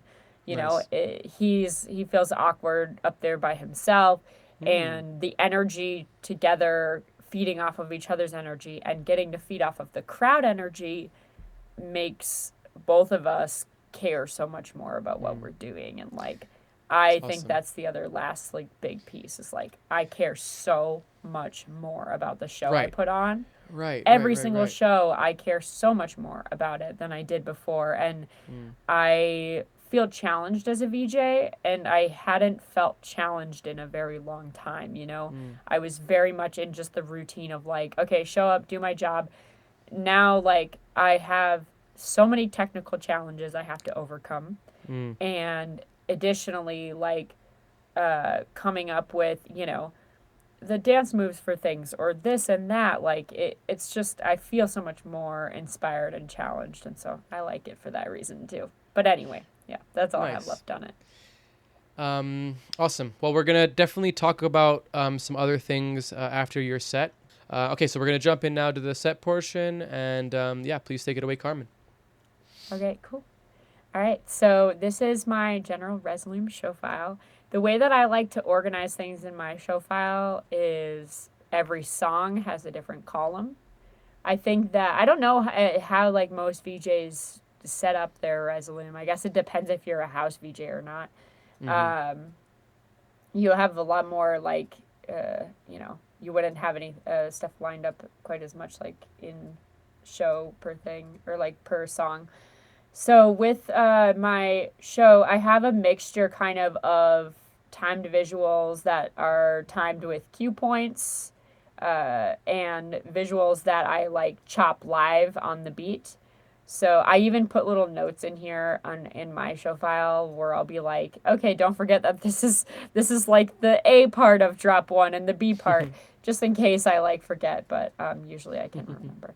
And in this top row, I have, and this I used to do this a lot for when I was VJing for mouse. I have this kind of color at the very top. That's like the color that I would call to the LD when I used to call a show. Now we work with an LD, so he knows the show. And I don't need to do that anymore, but that's what I kind of would always put that in there to remind myself. I always run the SFX or cue the SFX from stage. I always put in here kind of whatever those cues are. And so you're same sending, thing with the lasers too. You're sending them DMX or you're sending them OSC? Like, I'm literally, it's not quite that complex. I'd like to pretend that we're doing it that complex. No, I literally will just either have a button there that I'm actually cueing myself, or if I don't have that available to me, then I'm just literally putting my hand up and cueing when we're getting the SFX coming. Interesting. So very simple, not sending it via DMX or anything, but yeah, but I keep those kind of cues in here in all of the different songs so I can remember where they're supposed to come, and then lasers as well. That just makes, you know, little notes in there whether I use it or not. I pretty much know every laser moment and SFX moment in our whole show, but it's like nice to have it there. I like to keep it organized like that. Yeah, so I don't know. I can show you like some of the visuals we have. Totally. I don't know if I don't have like music though to like show you what they would be, you know, to the music. So, you know, our intro is pretty cool. This was like our Stealing Fire intro. Let me just make this bigger here. I fucked up. Sorry. You'd think as a VJ I would know how to do it. Okay. So like this is we did our like little intro for our Stealing Fire, which is more like cinematic. Did you animate all of this as well? No, this is actually Fies. You know Max Fies? Yeah. He actually did this. So we came with like a very specific second by second. This is what we want the camera to do. This is what this shot should be, you know, but for this one we had Max do it and he killed it. I love it. Yeah, super cool. It was a lot of back and forth, but he did a really good job and I'm stoked on that. We have there's a lot of you know, some lyric visuals in here that this is a lyric visual I made for like the Shaq song, and this one's kind of fun because I did like every single verse had a different theme to it. So I basically was like concepting every single verse and then would go make all the assets for it or draw the assets and then go animate it, then animate the lyrics and then move on to the next verse. And it took a really long time to do it for that song. Ooh, I like this Nutella one. That was cool. The Nutella yeah, one right. was cool. No, yeah, it's fun. So when you're doing like a lyrics song, when you're doing a lyrics visuals and it's not time coded, yeah, this is like, this is I guess where it kind of comes into play. Is it are you very hands on with it, like exactly when to cue it kind of thing? Is there you have any signals from cue Virtual points? Riot? I'm sitting there waiting for that specific part of that song, and I can usually hear in the lead-in if he's played it at the wrong BPM. Gotcha. In which case, I'm very quick to, if I can hear it before the cue comes, then I will go adjust the speed percentage based on the BPM, which is hard. You have to do that math in your head really quickly. Right. So, for example, okay, it's 7% above, Less. 100 or whatnot. Right. So, yeah, that's how I'm doing that. But usually, I'm just manually doing this a speed knob to get it up there. But for the most part, he's playing them at the correct BPM. And especially for our Stealing Fire shows, he usually doesn't make as many mistakes like that.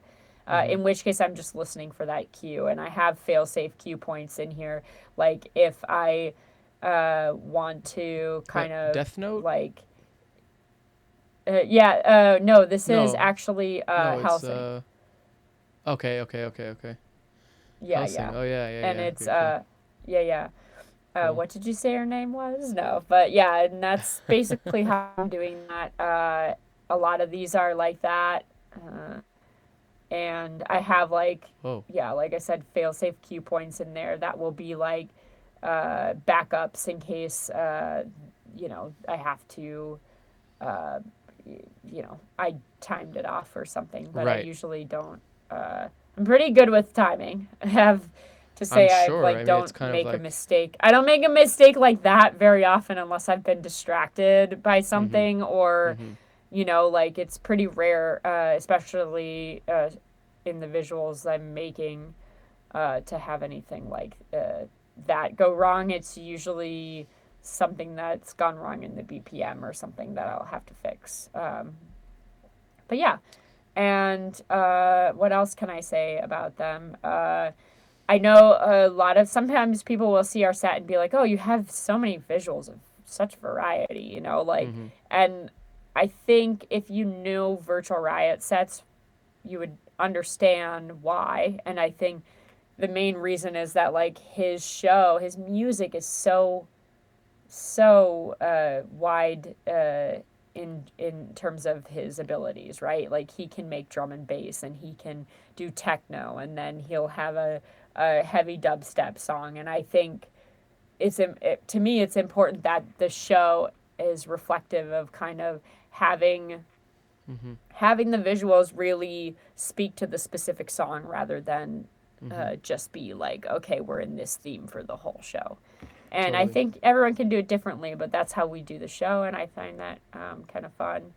I'm scrolling through here. I'm trying to think what else I can say about it. I have a lot of the times go for it. A lot of times, no, please. Oh, no, okay, I was going to say a lot of times the visuals I'm making will be really specific onto every kick, snare, and, little funny visual, funny sound. I'll make a specific visual that matches that kind of sound. And so a lot of the times I'm making visuals like that where if I open up a project file for one of my visuals, you'll be like, oh my gosh, that's a crazy person made that, because you're like, it's like a million layers and you're chopping everything up specific to each sound. But yeah, anyway, go ahead. You can ask your question. I love this visual, by the way. It's great. It's a great LED visual. Oh, yeah. It's like the negative space is really cool. Yeah, and this one, I wish I had the music to play it for you, because it really, goes with the music. Like it's perfectly on to every little Are you sound, so are you doing any camera feed stuff with like yes. with like camera feeds and things like that? Yeah, you can And see them. then, You can see them in here, kind of. yeah, I was just These wondering. little cameras. Yeah, the cameras are. He actually has a helmet with a Huh. camera, SDI camera inside of this helmet, Oh. and so when he's playing the keyboard, the camera is actually looking down at the keyboard, and we're bringing that into the Oh. visuals. And I'm either mixing Cool. that with visuals, or I'm just bringing that feed up, To a depending on the second. song. But like the one I just Interesting. showed you is actually really interesting. So this visual is actually being mixed with a camera feed of him playing on a PS Oh, the controller, and PSVR? he's Is it the going. PSVR one that he has, like with the helmet? He's just it's just like a place, literally a PlayStation controller, and Gotcha, he's gotcha, gotcha. touching the buttons, and it goes bum bum ch bum bum bum bum ch, and he's like playing that, and how he's got the helmet on. So I have the helmet feed of him playing on the controller, those beats, to those beats or whatnot, and I'm mixing this visual over the top. And this is Mm, actually the hardest visual I have to time, because he likes to play around with the controller as a lead in. Like right, he randomly hits those, and I'm waiting to hear a specific cue, and if he sometimes he hits a button, well, that cue would be like happening and I can't hear it. So I literally have to, like, when he plays it, I have to count in like the bars to make sure I can count, like get it on time, rather than right. just listen for that moment in the song. So yeah, it's kind of fun. But yeah, trying to think what Super else. cool. And then will Yeah. you mix like I guess most of the show is kind of predetermined, like not time coded, but you're making sure that the right visuals are going to the right song. Do you kind of like mix, you play with effects, and do you have Yeah. like some, like, you have a bank of like 10 visuals that you can kind of play whenever you want, or is it more structured? Yeah, so a lot of the Stealing Fire show is a little more structured, but I have like there's certain songs where I'm actually like chopping, for example, this one here, where I'm Mm-hmm. actually like chopping to the song. Mm-hmm. But this show in particular, we have a lot more timed visuals than usual. I'm still doing a bit of that, but everything here is a lot more planned. Mm-hmm. It's when we have the encore songs, or after party, or Gotcha. set two, or festival sets, where I get to play Right. around a lot more. Gotcha. And in that situation, the way I've kind of done, you can see I have a million, Damn, you like, have a so huge this is freaking huge. timeline It's here. huge because I've been with Virtual Riot for 8 years. So you just keep on adding to So this. You just keep on adding yeah, columns, basically. and this man will But is this pull this is like each songs. song? This is like each song has its own bank of visuals. Yeah, each song that he could potentially play. Obviously, you'll see repeats in here because yeah, there's like I have little sections here. We'll have like, okay, here's a section of like Right. visuals I can use or chop. These are like throwback visuals I made back Mm-hmm. in the day, like Nice. fun little like Fidget. whatever. And Fidget spinner. um I love it. some of our like old, like here's some like anime edits I made, Mm-hmm. random stuff like this that I can pull Mm-hmm. out um in a at any moment when he's playing random songs.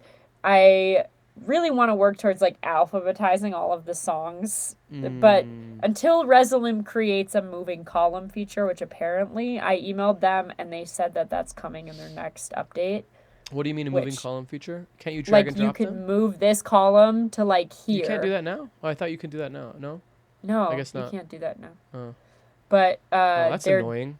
they're doing that in the new update, and I'm Uh-huh. really excited about You're that. like, no, you can't do that Cannot now. wait. Obviously. No, You're like, trust me, I would know if you could do that.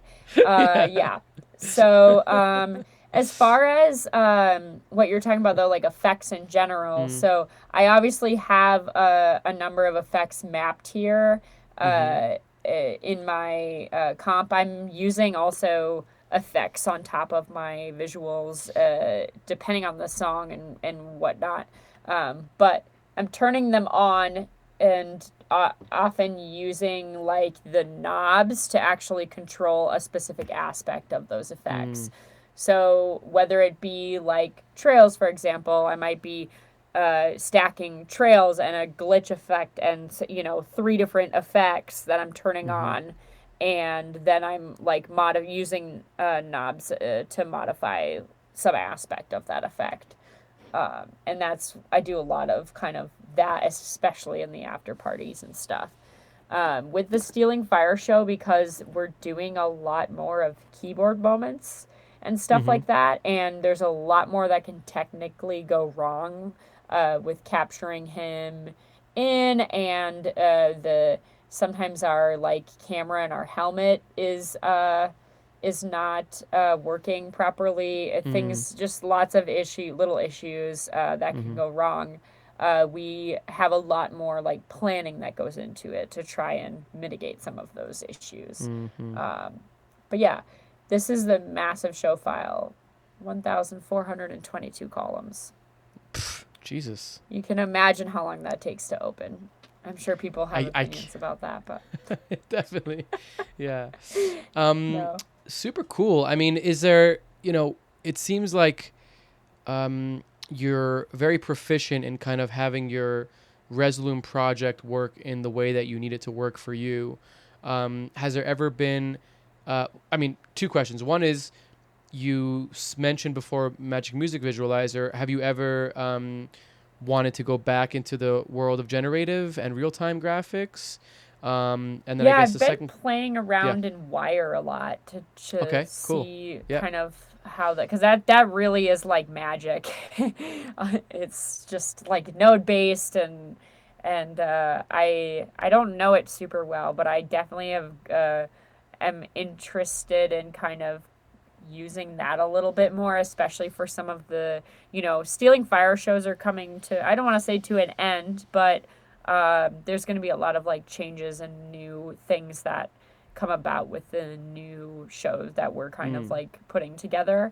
And so doing a lot more of that stuff is definitely in the horizon, going back to those roots, because I do miss it. And I think there's bringing that in as like overlays as well is a big thing. Like I loved generating overlays that I could use to keep things fresh, but I get to play around in that a lot more when I like do a house VJ gig here and there, Right. or like, you know, like VJ for a friend who has like no visuals, or, you know, set up the visuals for the opener and they have 5 loops, and I'm like, okay, What do I do let's with these? pull, Right. you know, let's do some of this stuff. And yeah, it's less, you get to do less of that when you're like, you know, working on a very timed planned out show, because it's not just about me, it's also about the lighting designer and the lasers that we come up with for all of those moments. Like if we change the show around a ton between every single show, It's hard to. the show would not look as tight, you know. And so yeah, it's like a trade-off to doing it, but I do love going back to the roots and getting to do that and play around. So, actually, I want to ask you about that. Like the LD and the lasers. Yeah. Do they ever want to be on stage? Like, do they have the wanting to be on stage in that aspect? And No, is it hard for definitely you not to be not. able to communicate with them? So I think from a communication perspective, we do so much communicating in advance that we don't need to really communicate Right. during Rehearsal. the show. Like They're following we you, I have, guess, right? yeah, I have a sheet that I created that has all of the lighting calls and laser calls. You know, we've all developed show files that have all of the, you know, we talk before and after every show about what we want, and you know, I'll be like, okay, we don't want lasers anymore on this part or that part, so cut that part out. Or, you know, it's mainly during the performance we're focused on doing our thing, and then afterward we're talking about how we can improve the show. And they're wicked. Like Nice. Cam goes by like Darcian on Instagram. Okay. He does our lights, and he's exceptional, and he takes everything we throw at him. We'll be like, we want this thing and that thing, and he's like, all right, Sure. let's do it. Nice. And our laser guy Mare, who goes by Big Red Beams, he does Ray Volpe and a few other people. Nice. He's also insane, and I don't need to shout at them in the middle of the set telling them what to do because they know Right. how to do They their know what to job do. really well, That's awesome. And like it's different I think when you're going in and working with a new house team every single show and you're For like we want sure. lasers on this moment and you're bringing Right. on you're just Yellow, putting lasers yellow, on. red, Yeah, let's red. do green lasers on the drop or whatever. Like, that's different. This is a show where we've sat down and said, on this song, we want the lasers to fan out like this and be in this color and have a gradient. And, like every single moment is thought out in this show, down to every lighting moment and every laser moment.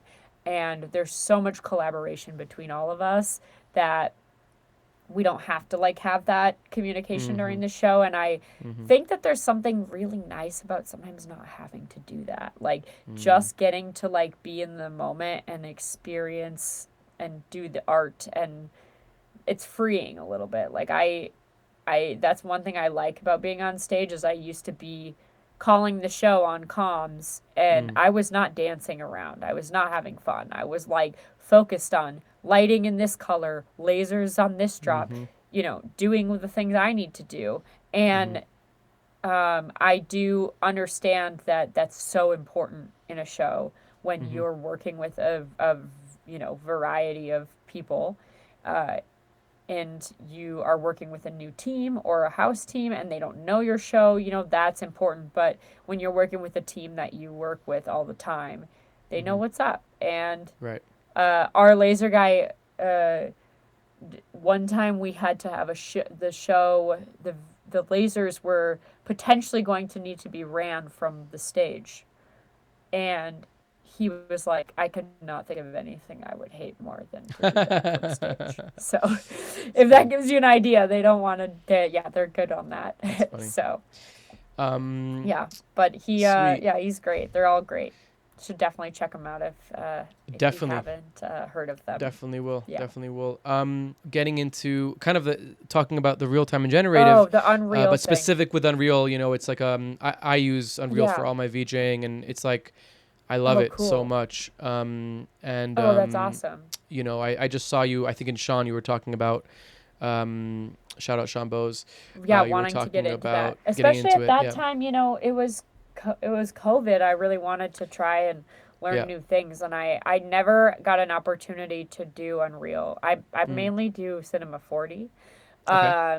For 2D animation, I'm just either like doing After Effects for 2D animation and then bringing it into Premiere and putting it all together. But Gotcha. like Cinema 4D is mainly what I'm making. 3D. Making anything Nice. 3D. Yeah. And actually, I'm trying to think if yeah. Oh, go ahead. No, I found a video of the wrong thing. I found a video of the keyboard. It's actually pretty freaking cool. Of him. Yeah, playing the right? keyboards. Yeah, there you go. It's awesome. Yep. You're just chill. You're just like, got the lights. Let's go. I love it. Yeah. It does. Yeah, Create that's a really like cool energy. making. It's a cool keyboard he's got there. No, it really is fun. Yeah, and one thing that he had to like learn was like making sure to keep his head stable, because at first, I mean, even there's He's like a lot banging of his shakiness, right? But when he funny. he does this to tap to get rhythm, and I get that because I do the same thing. And Right. when it's your camera, it's really difficult. That's funny. Awesome. Well, Carmen, thank you so much for sharing with us your techniques and your Resolume. I appreciate it, and I hope that for you it's a little bit of a full circle coming around of like sharing and showing what you do, and hopefully, I know that people will appreciate it and be inspired by it. So thank you for sharing. So now we're gonna get into the second part. Now we're gonna get a little bit more esoteric. I have a lot of topics that I want to cover with you. One of them was you kind of mentioned it when we were talking about being on stage, and I'd like to kind of open it up a little bit more and maybe it's a good opportunity to talk about something that I know that you're passionate about. So you mentioned imposter syndrome on stage and overcoming that. And in general, I know that you're very passionate about mental health in I think in general, but I saw a video you were talking about it in children as well. As a father, I definitely think about that all the time. My kid is a little bit young. He doesn't necessarily have any mental health issues at the moment, but I'm sure I'll give him some by the time he's an adult. But imposter syndrome is a real thing that a lot of people deal with. And, I as much as I'm confident and somewhat narcissistic and confident and, try to put myself in a good position, it's hard not to get it sometimes. It's, especially when, I've had many opportunities to be around top level people and work for, actually funny enough, that Justin Bieber album that you have in back of you for the Justice tour, I did the intro for that tour. Oh, I mean, cool. me love and that. another 100 people, but like I was the virtual production supervisor for that shoot Oh, for cool. that tour. That was a crazy one. It was like during COVID, 4 different sets in one big warehouse. It was ridiculous. But Oh, I love that. you kind of get into this like what am I doing here kind of situation where you have to kind of think to yourself like, really, what am I doing here? So like, how do you overcome it? And what do you do for some of your how do you combat this kind of mental health issue? Everybody is affected by mental health, and I think the most important thing, there's two aspects of it. There's like the imposter syndrome thing, and then there's also burnout. And I think those are Mm-hmm. like two really important things that I would love to touch on or like mention. Burnout is very common, especially when you're a VJ first starting out. You want Mm-hmm. to get on every single artist and work on as many projects as you can and make as much money as possible. And it's very common to have that mindset when you first start out. And you can Mm-hmm. have that at any point in your career, but I've seen it time and time again with VJs that come in to the industry doing that exact thing because they start to get hired by more and more artists, and it's really easy to crash and burn. So I think the most important thing there is like, why are you here and why do you want to do this? Is it because you want to make the most money as possible, or is it because you want to be like really stoked and excited about what you're working on? And so I think being really honest with yourself and checking yourself at multiple points and making sure that you don't have an ego is like important. But mainly it's important so you don't burn out and crash and burn. And Totally. uh, I think that was something I wish somebody would have really told me when I first started, because Mm. I was just like on a rampage of like, let me just work for every single big massive project, and the art I was spitting out started to look like garbage, and the Mm-hmm. projects I was working on were things I'm not even proud of. Like, I don't even want to mention them. They were like, like not great. And I took a step back and was like, is my goal here to work for the biggest pop artists in the world? Or is it to put together a show that I'm so passionate about that has so much of Mm-hmm. my influence in my art? And I'm not saying that working for a pop artist means that you have to, you know, uh, trade that. Mm-hmm. But my mindset at one point was like, work and do as much as possible for as much money as possible. And I crashed and burned so hard on that and Mm. really learned a hard lesson. And so I just think like checking in with yourself and really making sure that you're doing it for the reasons that you got into it and the reasons you Right. want to be doing it is super important for your mental health. Mm. Taking breaks if you're on tour to like when you're home, like actually spending time with your friends and your family. And that was something that I had to learn because I'm so like work, work, work, work, work. But like life keeps moving for the people that are back home, and you're not there to experience it, and that's Mm. hard. Uh, and so like for me, that was a big thing, was like making sure when I'm home I make time for my friends, even if it is really difficult with work. And that was really important for me to feel grounded while being on tour. And then from an imposter standpoint, because there's so many like aspects to this Totally. question, from an imposter standpoint, I think it's so important because like I didn't really feel this so hard until I had so many opinions about my art. I put myself out there by making reels. It wasn't actually the VJing on stage thing, surprisingly. Is when I started making reels that I started to get opinions about what I'm doing. And I really had a hard time with it at first. And I think it really took realizing that, like, your style is going to be unique. If you look at I don't know if you could say there's like top VJs in the world, but if you look at some of the best VJs in the world and you look at, let's say we're talking like, I don't even need to name some of them, but like, let's say you were looking at a difference between like maybe Anima's VJ and then you're looking at Excision and then you're looking at, Zed. They're going to have such different styles between them. And I think it's just important to remember that, like, you just need to be authentic to yourself and do your own thing. And you put your art out the way you want to put your art out. Like, VJs, more so than DJs, have even more opportunity to individualize their style. And I think that is something that a lot of people don't realize or they forget, and they like to say that there's a right and a wrong way to VJ. And don't get me wrong, from a technical perspective, there are right and wrong ways of doing things. But from a stylistic standpoint, it's okay for the way you VJ to look so different from the way someone else VJs.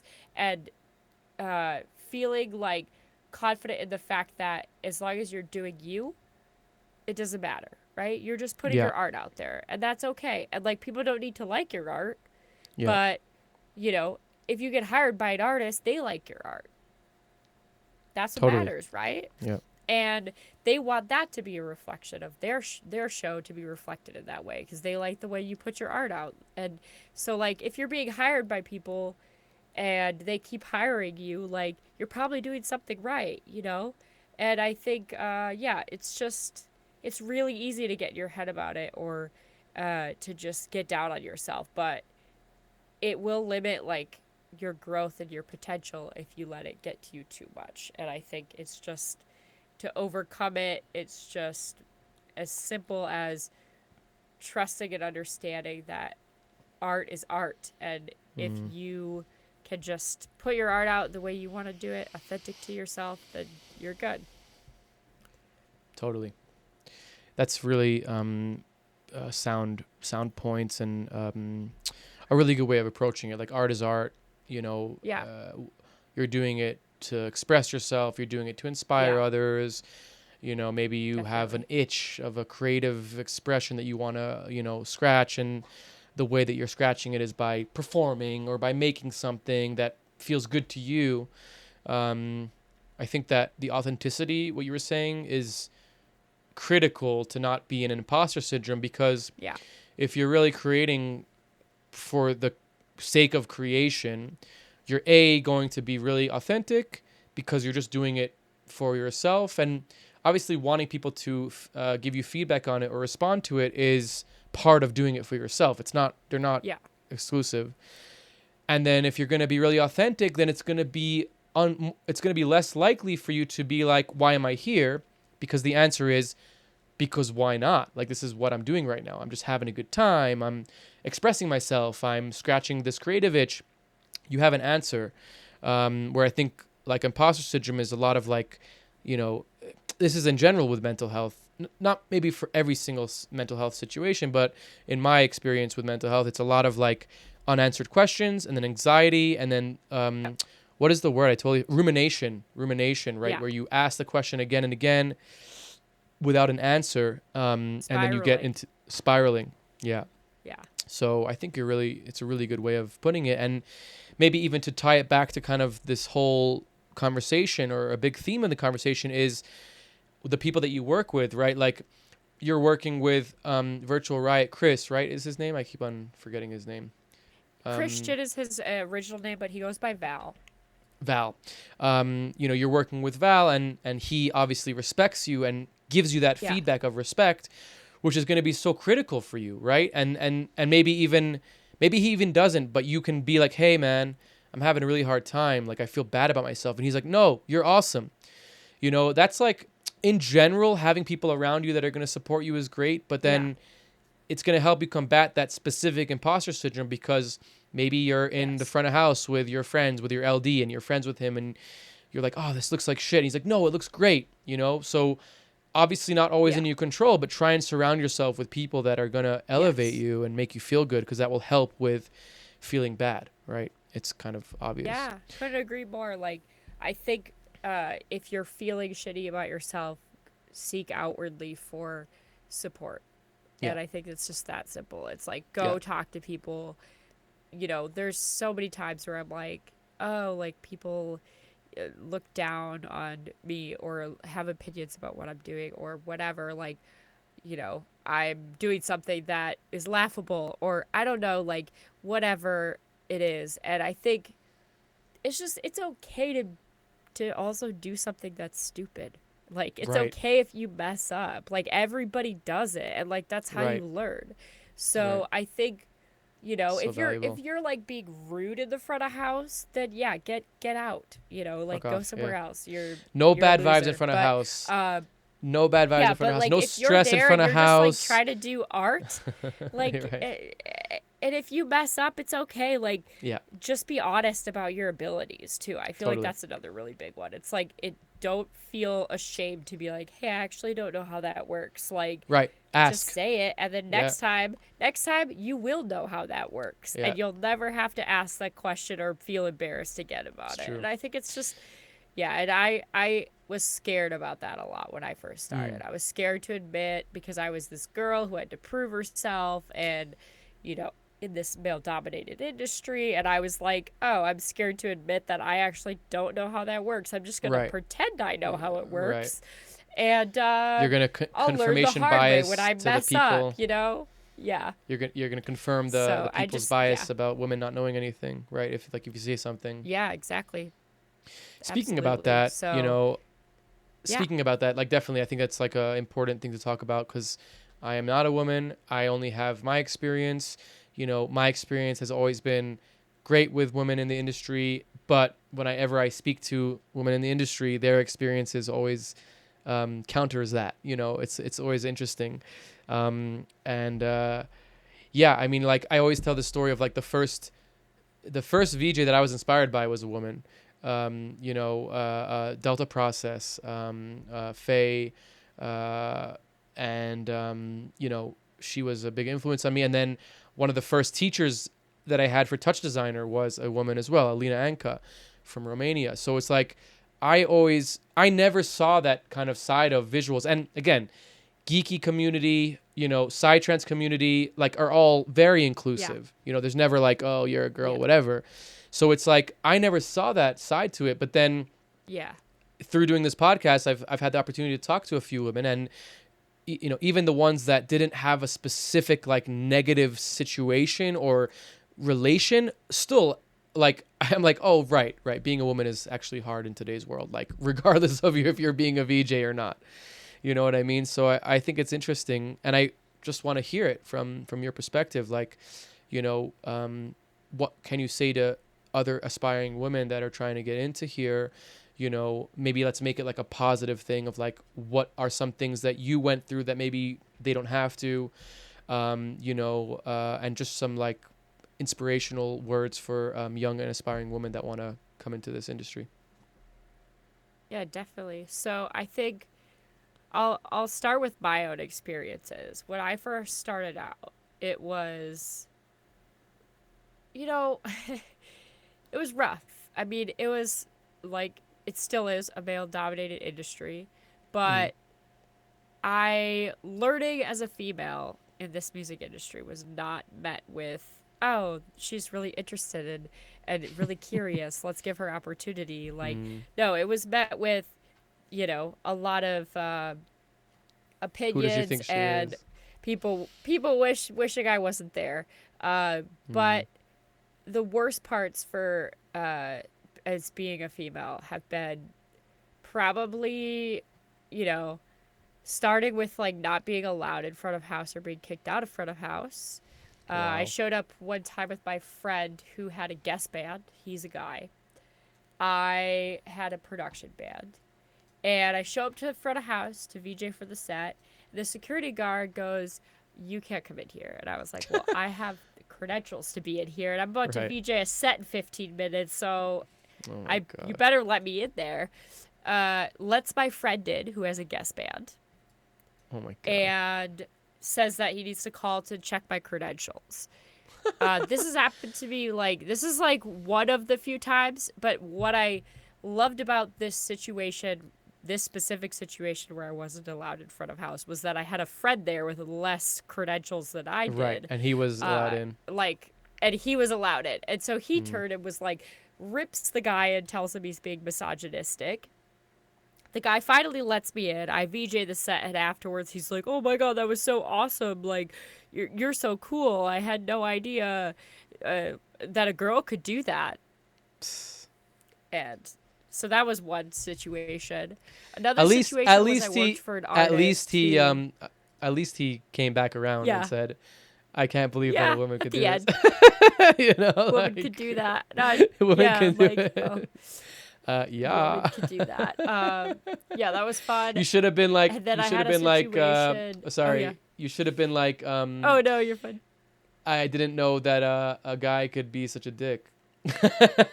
Yeah. No, literally. I know, right? Put some Sorry. fire back at it. So funny. That was that situation. I had on getting into heavier stuff, I had an artist when I finished VJing his set. We're walking back to the transportation, and then we get back to the hotel, and I'm about to head to my room, and he turns and he looks at me and he goes, "Well, aren't you gonna come to my room?" Jesus. And I The turned to artist him did and that to I you? said, the DJ.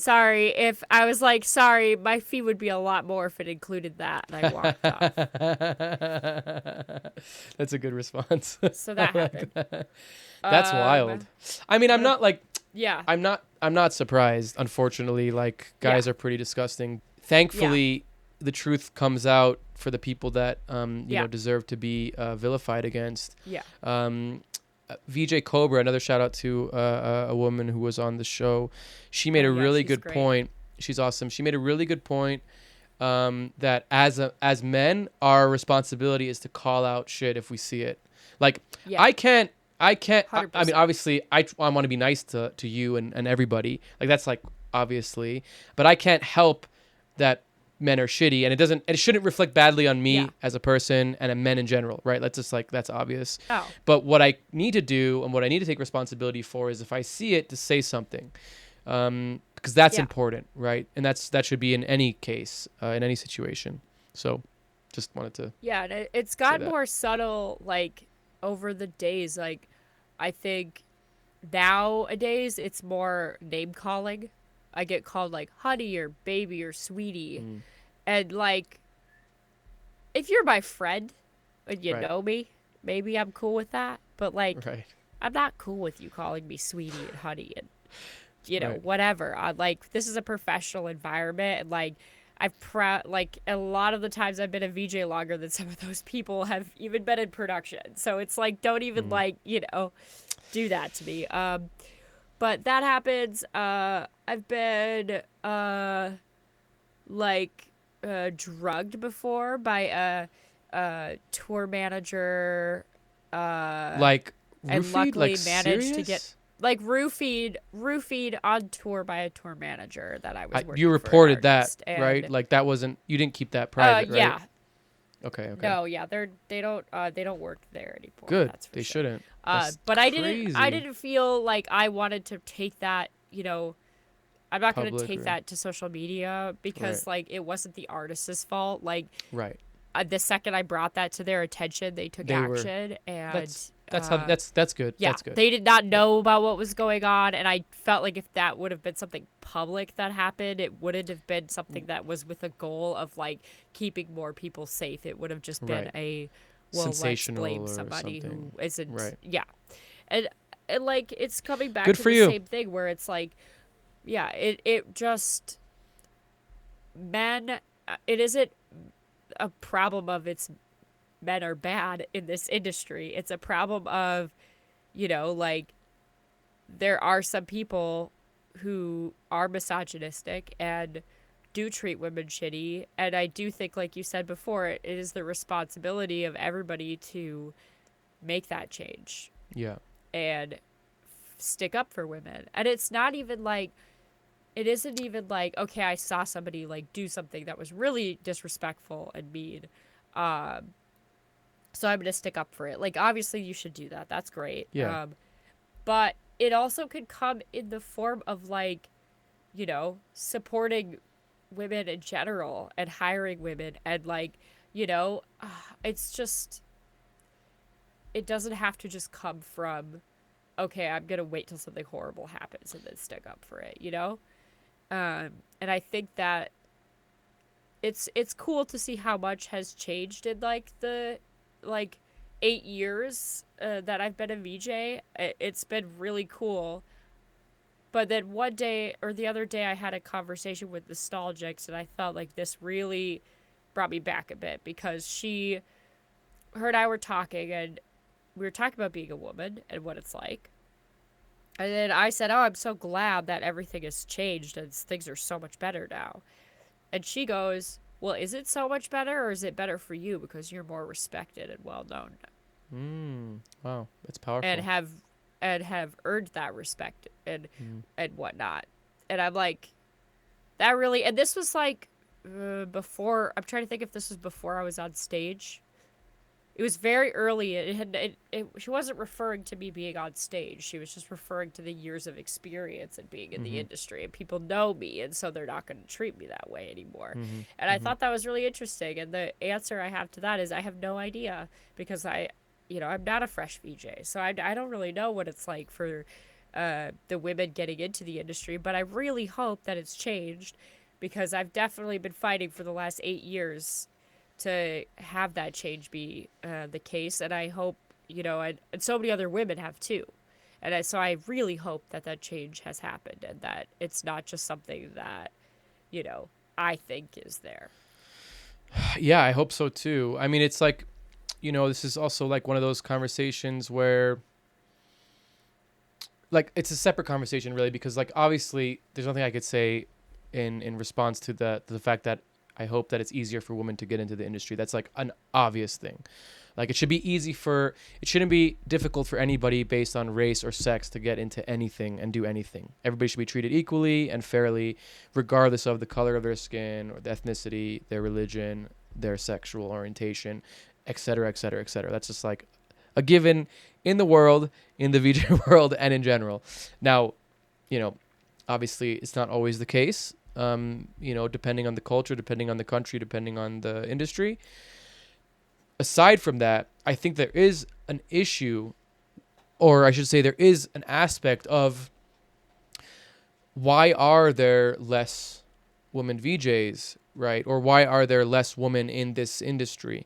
Is it, and this is like a question, right? And I don't know if we have to answer it, just like in general, like a conversation, but like, is it because women are less interested in these topics of performance with lights and maybe they're less interested in programming and geeky stuff and whatever, or is it because there aren't enough women that they can emulate, right? There's not enough representation for them to want to be part of it, or is it like we're saying, like that people are gatekeeping and not allowing them in, right? Like would be the worst case scenario. So I think that it's important to like look at these things and be like, okay, well, the goal is, and this is something that I always say, and I think if anybody disagrees with this, then fuck you. Like the more diverse your industry is, especially in art, the more diverse, the more different types of cultures, the more different types of people, the more different types of male female gender, then the better the art is going to be. It's just like, that's just a fact. Like, you can't, like, if the art form is just full of white guys, it's going to get boring pretty fast. Same thing, by the way, if the art form was just full of women, it would get boring very fast. You got to have a diverse set of people doing art. That's what makes art so amazing, is when you have people from different backgrounds and cultures and ideals and ideologies and et cetera, et cetera, et cetera. So, like, the goal should be to have more women in VJing, and we should figure out, why aren't there many girls in VJing? Is it because of the things that I pointed out?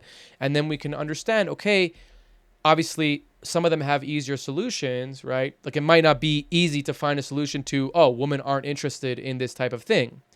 But I think that if there's more representation for women, then that will just solve itself, right? Because then women will be more interested in it because they have a person to want to be like. So I think that's, kind of a topic of interest to me, is how do, I have this platform, and, I do sometimes have the opportunity to, hire and work with people. And I never think about well, I should split that up. For this platform, for the podcast, I do think about how many women am I having on, because I want to have a reach in a way, right? When I'm hiring people for art, I really very rarely think about am I hiring a woman or not? I just think about the artist and the art, because I think that it's a different kind of approach. But yeah, I mean, it's I don't know where I'm going with this, but I'm just trying to engage your opinion on this of how do we get there? How do we get there to be more diversification in it, and how do we reach the younger generation of girls to be able to inspire them and make them feel like A, they're wanted, A, they're needed, and B, that it's C, that it's safe. You know what I mean? Yeah. The first part of your question earlier, or I think where you were getting at with it, was why. So the first part is, why do we not have enough women or more women in this industry? And I think I would flip the question and say, would you want to be in an industry where you're talked down to and shamed, and you have to fight against all of that to just do a job normally? Not really exactly the environment that you'd want to be in, right? So the only women that are in the industry, at least back in the day when it was really bad, were going to be women that were willing to fight overcoming that. And I think it's a lot better now. It is a lot better. There are a lot more women in this industry, and women, they're awesome. Women are awesome. They can. I like women. They bring so much to the table, and I love it. But they make this industry so much better. I don't think it took a while for men to realize that women are better at certain things that they're not good at. And I think now that's happening, and it's awesome to see it work. It's a collaborative effort, should be a team working.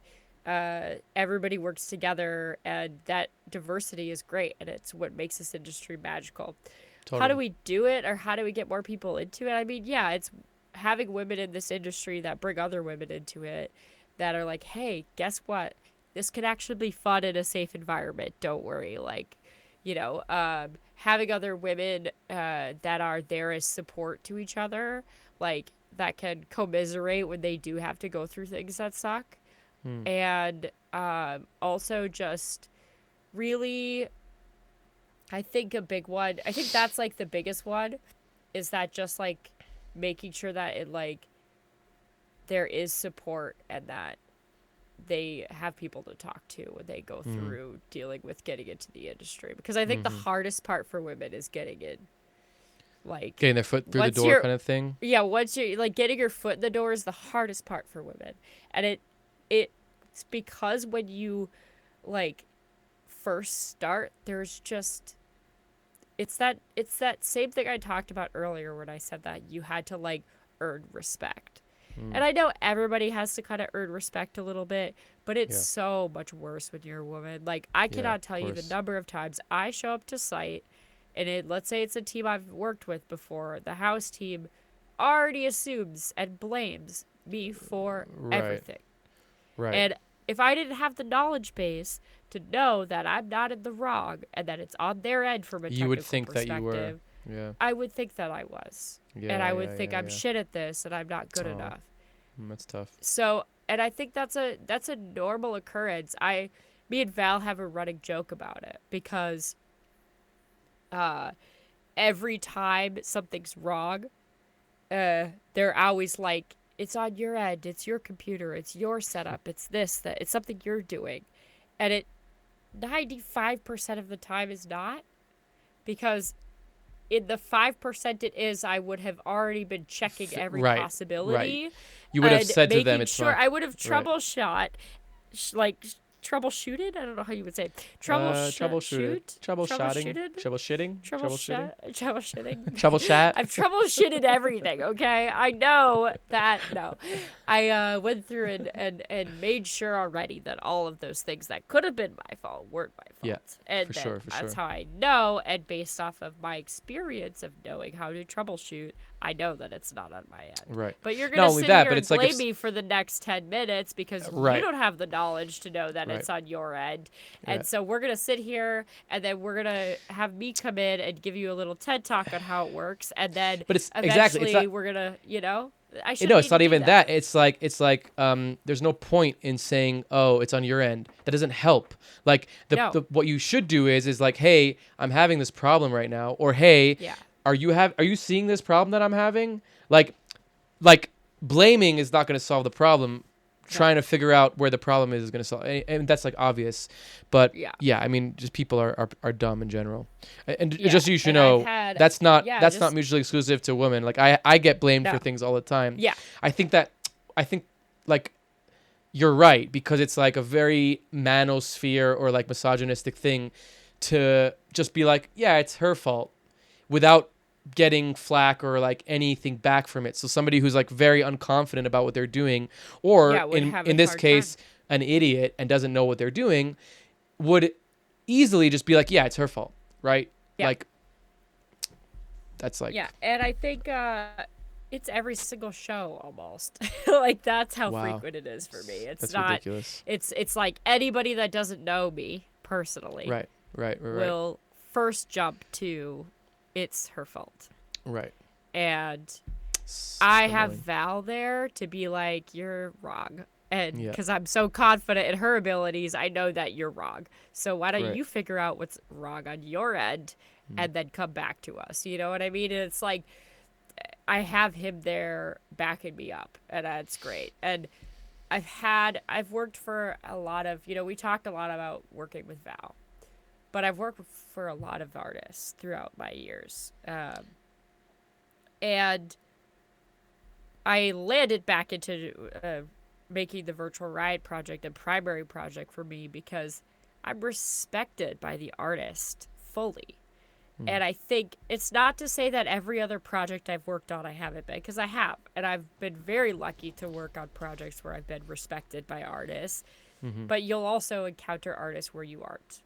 And I think that goes for anybody, not just women. But it also requires a bit of commanding that respect. Like, I refuse to work for a team that does not respect me. Yeah, I just refuse. Like, to me, there's no amount of money you could flash in front of my face that's worth me being disrespected. No, as a Jew, I find that very offensive. I have a number. No, I'm joking. Yeah, I mean, but I totally agree. It's not worth it. It's not worth it. I've worked on a lot of pop artist projects and, big amounts of money where it's like the financial freedom is so nice, but is it worth being treated it? Like and shit. It's not to me, because I really believe in like change and making change, and I think that change won't happen if we just sit around and let it happen that way it is. But that comes with also being confident, and that takes time to build that up, and I didn't always feel that way. So I think like it's hard. How do you fix it? It's hard. Yeah. Well, I think that like the things that we're saying are ways that we fix it, and like the Yeah. fact that you are obviously a woman and you're on Yeah. stage, you're part of the production, you're respected, you know, you're clearly like integral to the experience. Like whatever, the security guard saying something to you, not fun for you, but not going to like change anytime soon, and also not going to make a difference in like you being you, Yeah. right? It's not going to like actually, it's not a fun thing to deal with, but it's like, you know, I can't tell you how many times I've had to deal with like shitty sound men and like especially in like underground parties where they're like they think that you're stealing their thunder, and like you ask them for like a cable and they're like, I'm not giving you a cable, and you're like, but you're running the electricity here, like where am I supposed to plug into? And they're like, well, it's not my problem. And you're like, yeah, it is, you know. And it's like just people being shitty because they're threatened by you, I think is a pretty normal thing. Yeah. That being said, like I think what we can do is like elevate women, not because specifically like this is something that I really struggle with, especially as I'm not an American, like, and I know like America is very woke. There's a very like strong aspect to being woke, and you know, we're woke, but like when I say woke, I don't mean it in the positive aspect. I mean it in like the coming full circle and becoming dangerous aspect. And this is not like political. I don't like identity politics. I don't think it's relevant. I'm just talking about in general, like being woke for woke's sake is not actually going to help anybody that you're trying to be woke for, in my opinion. I think it's doing the opposite. Like if I just bring 10 women into here, but they don't have anything to say, or they're not like, Yeah. you know what I mean? Like it's not gonna do. It's not gonna make a young girl be like, oh, I want to do that, because she's gonna be like, oh, these people are idiots. You know, like so. Yeah. That being said, like there is a fine line that we need to find and push, right? Like, I think again, Cobra said something. I think it was, it was Haley, Haley Carloni. She said like, you know, what I'm doing is I'm doing woman-led events where like I'm producing the event. I'm trying to work with as many women vendors as I can. Everybody's welcome to the event, you know, men and women equal are welcome to the event, but I'm trying to empower the production to be woman-led. And that's going to then allow women that go to the event to be like, oh, I can put on an event as well, right? And it's like, I think there's a lot of merit to that. I think if it's done in an intentional way, not just like, oh, I'm doing this because it's trendy, or like, you know, I want to be an ally or some bullshit like that, then I think it's like if, let's say it like this, if the goal is to make younger women interested in this industry and in wanting to do the thing, then if it's done in an authentic way, regardless of where it's coming from, then I think that will come across. Does that make sense? Yeah, absolutely. Yeah, I think in general, authenticity is always the best. Yeah. Yeah, I mean, you know, sometimes if you're authentic, you get canceled. It's a tough place to be in. Yeah. You know, but it's like I think that not 9 out of 10. Like I think that either way, if you're authentic, you're gonna win at the end. Like I follow the comedy scene a lot, and it's a really good analogy because like the whole point of a comedian is that they should say whatever, like they can say anything. If it's funny, it's funny. It doesn't matter if it offends somebody or if it hurts somebody. Like the point is not to hurt you. The point is to make you laugh. So like canceling a comedian because they say something is just a virtue signal. It's not an actual thing. And like I like that analogy of kind of like, obviously we're not in the same sphere, right? Like we're not like I can't make a joke that's offensive to somebody. I'm not a comedian, but like I think it's like kind of there are some similarities in that authenticity aspect of like the comedian. If the comedian is authentic in his joke, even if he was racist in his joke or whatever, the authenticity will come out because the intention was to make somebody laugh, not to like be racist. You know what I mean? So I feel like that's kind of the same in our industries as well. Okay. Before we end here, there was one last thing I wanted to talk to you about, which was your scientific approach to visuals. I mean, that's what I have written down here. But the question is, do you have a scientific approach to visuals coming from like a scientific background, like of medicine, you know, and kind of like this very analytical, very logical kind of brain aspect of medicine, right? Like, I guess there's a lot of creativity involved as well, but I would assume that it's a lot of like, you know, information, textbook, you kind of follow procedures and stuff like that. Do you infuse that into your visuals in some way, into your art form? Is there like any analytical part to your approach to art? I think like, can you hear me? Okay. Yeah. Yeah. Okay. I think from like an analytical standpoint, I think you could see like science influence is coming into more so the way I organize things. Like I'm very type A. I mean, you could see it when I open my project file. Like it's every song, and every song has lighting calls in here and this and that. And you know, it's more like I'm very much a planner. I like to do things with, you know, like I'm going to have organized spreadsheets of how we're going to do things, or the marketing plans. I'll have spreadsheets with links into everything. And it's just more so my organization comes into it like that. And a lot of the times people are just like, oh my gosh, you're so organized with everything. And it's like, that's the medicine side of things. But I think like from making visuals, I'm very much a creative. I just kind of throw that out the door, and I just focus on, let me play around and see if this works and if this looks cool. And it's a very different approach rather than making it overly technical. And yeah, I think the science part, I don't know, like, I guess I dive into very much like breaking things down by little minute sounds and hearing in the sound design, but I don't think it correlates, or I don't think like I have a super scientific approach. But I don't know.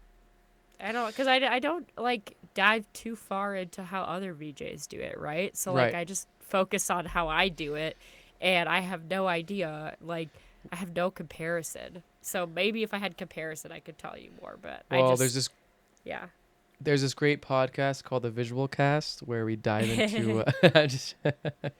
I love that. Yeah, that's interesting. I think that I'm kind of like fascinated by you after this conversation, and just in general. I think that you are, even though you're kind of like at this really high pinnacle point in your career, and like you're doing this amazing stuff, I feel like you have a really a lot of growth. I mean this like with the most respect possible. Like I feel like you're a very intellectual person that can actually like do things outside of just like performing visuals, but inside of the visual space. Does that make sense? Yeah. Yeah, no, I know what you're saying. You know, like cause like I think that what you're like, you're scratching like the surface of a live, like what a live show is, right? And like that's to say like the live show is great, but like you're scratching the surface in terms of, okay, now I'm on stage. Now I'm connecting with the artist. Now I'm doing, you know, I'm not time coding. I'm still keeping it open. I'm being able to like do different things with my visuals.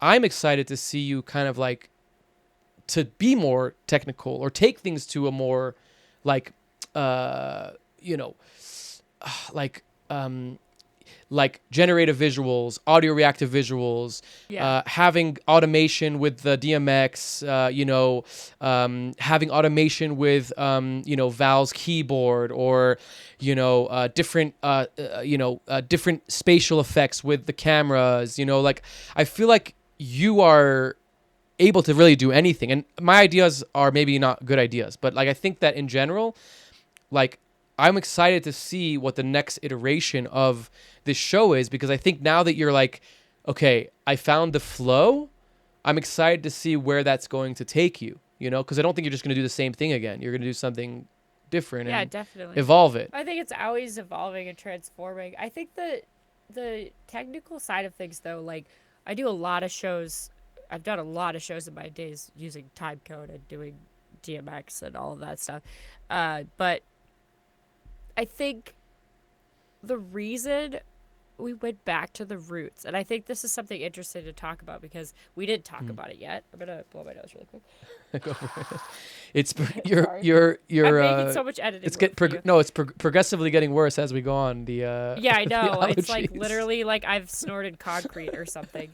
Oh, no. So we did talk about this, but I think this is interesting. So I don't run my show with time code, but I used to run the show with time code.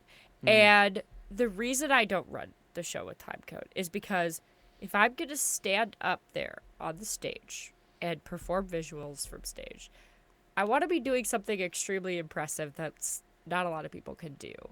And timing the entire show and having someone look at it and be like, that's time coded and it's not time coded, to me is a lot more impressive than using time code as that tool. But like, I can also use it and know how to use it, and we could totally use it in the show, but we have more fun that way, and I enjoy it more, and the whole team actually does that. So when you come to the show, it's entirely Unique done every time. manually.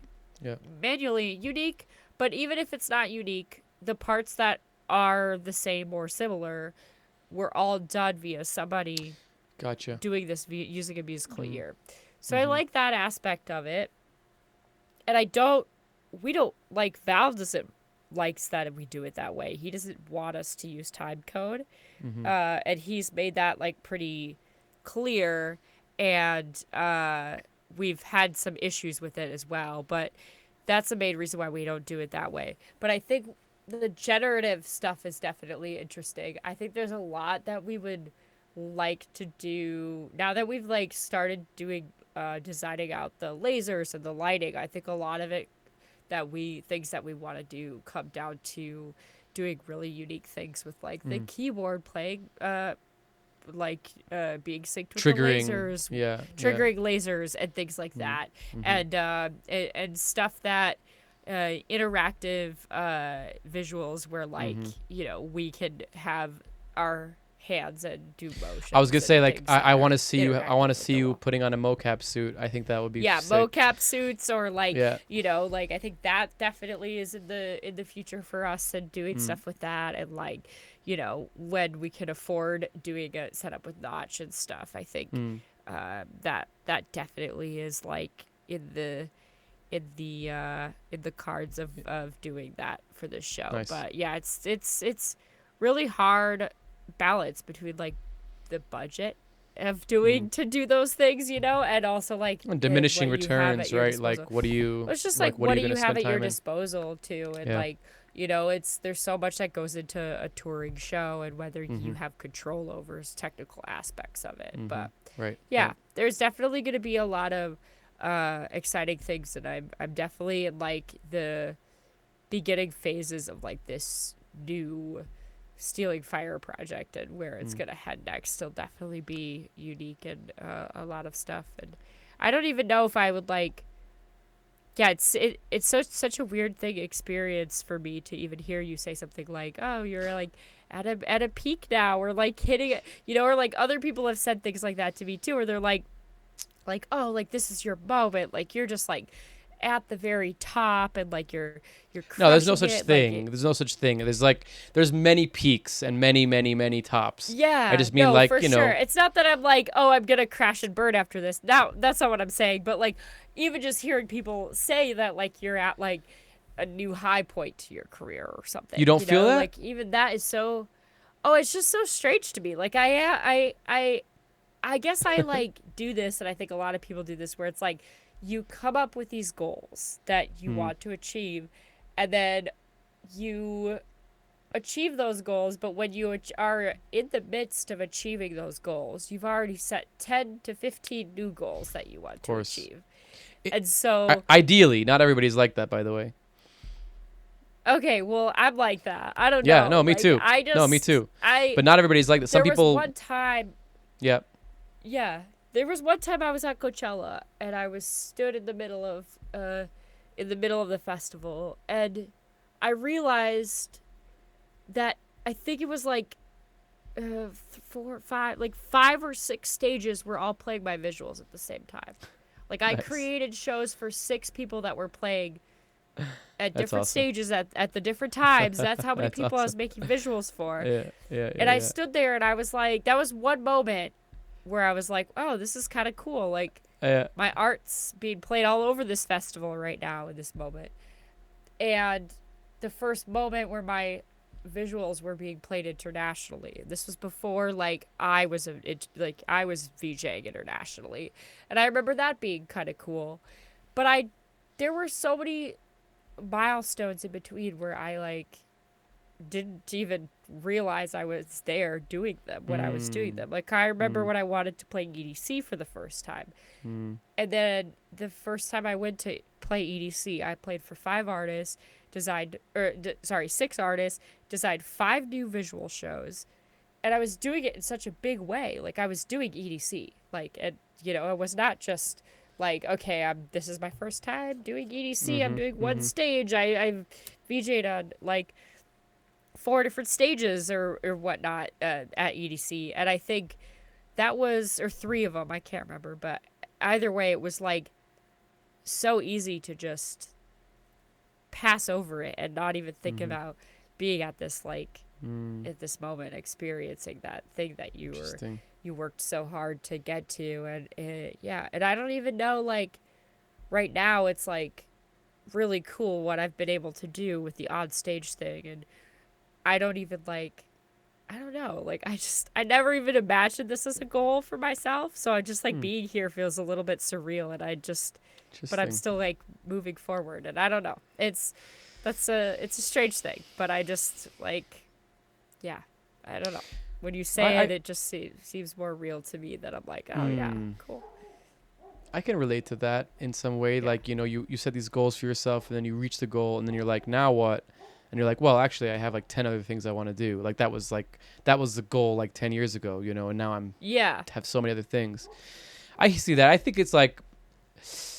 it is important to slow down sometimes and take a look and be like, oh, I'm accomplished. Like I've done the things that I wanted to do as a up and coming person. And like, it's a good thing to be revolving your goals and continuing to like snowball and continue to go up and up and snowball up, I guess, not down, snowball up, and continue to do good and good, more and more and more.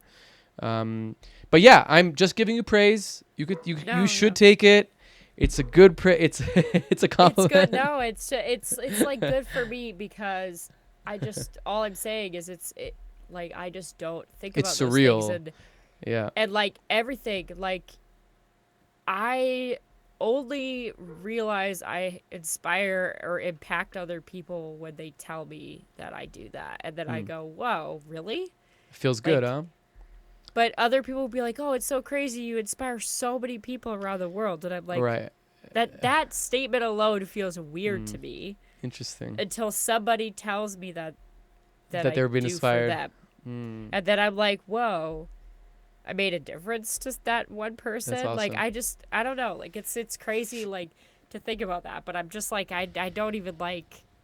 It's very easy to like be hyper fixated on what you're doing and forget. And it is important to like be in those moments and like take them in sometime. And that's another good like advice for the young VJs. For sure. Well, Carmen, thank you so much for your time. Yeah. Definitely go out and tell Carmen how much she inspires you. That's important, clearly. And I really enjoyed talking to you. I really mean that you are super inspiring, to say the least, but just like interesting and very kind of like I'm following you now. So I'm really interested to see where you're going and what else is coming out of you, because you haven't reached your peak and it's coming. No, for sure not. Anything you'd like to say before we go? Oh gosh, I don't even know. Thank you so much for having me, and this is really fun for me because most of the interviews I do are like tell us why you started VJing on stage, and that's cool and all, and then it'll be like what's your name and what like, because they're just like a lot of those like more mainstream interviews definitely don't dive into like the visual side of things as much, and I really appreciate doing this. Hell yeah. So, Well, yeah. it's fun for me. Just like Sean's interview was like really fun too. It's really fun to like go into doing more like a VJ focused thing, and yeah. I'm stoked to be here, and I hope that everybody watching this just be authentic to yourself. That's like the best advice I have. Wow, what an episode. Thank you so much for watching. Thank you to Manda Smash for the intro and outro music. Thank you to Sophie Holder for the amazing internship helping us with all the episodes. And thank you to the guest for coming on and spending time with us. See you next week.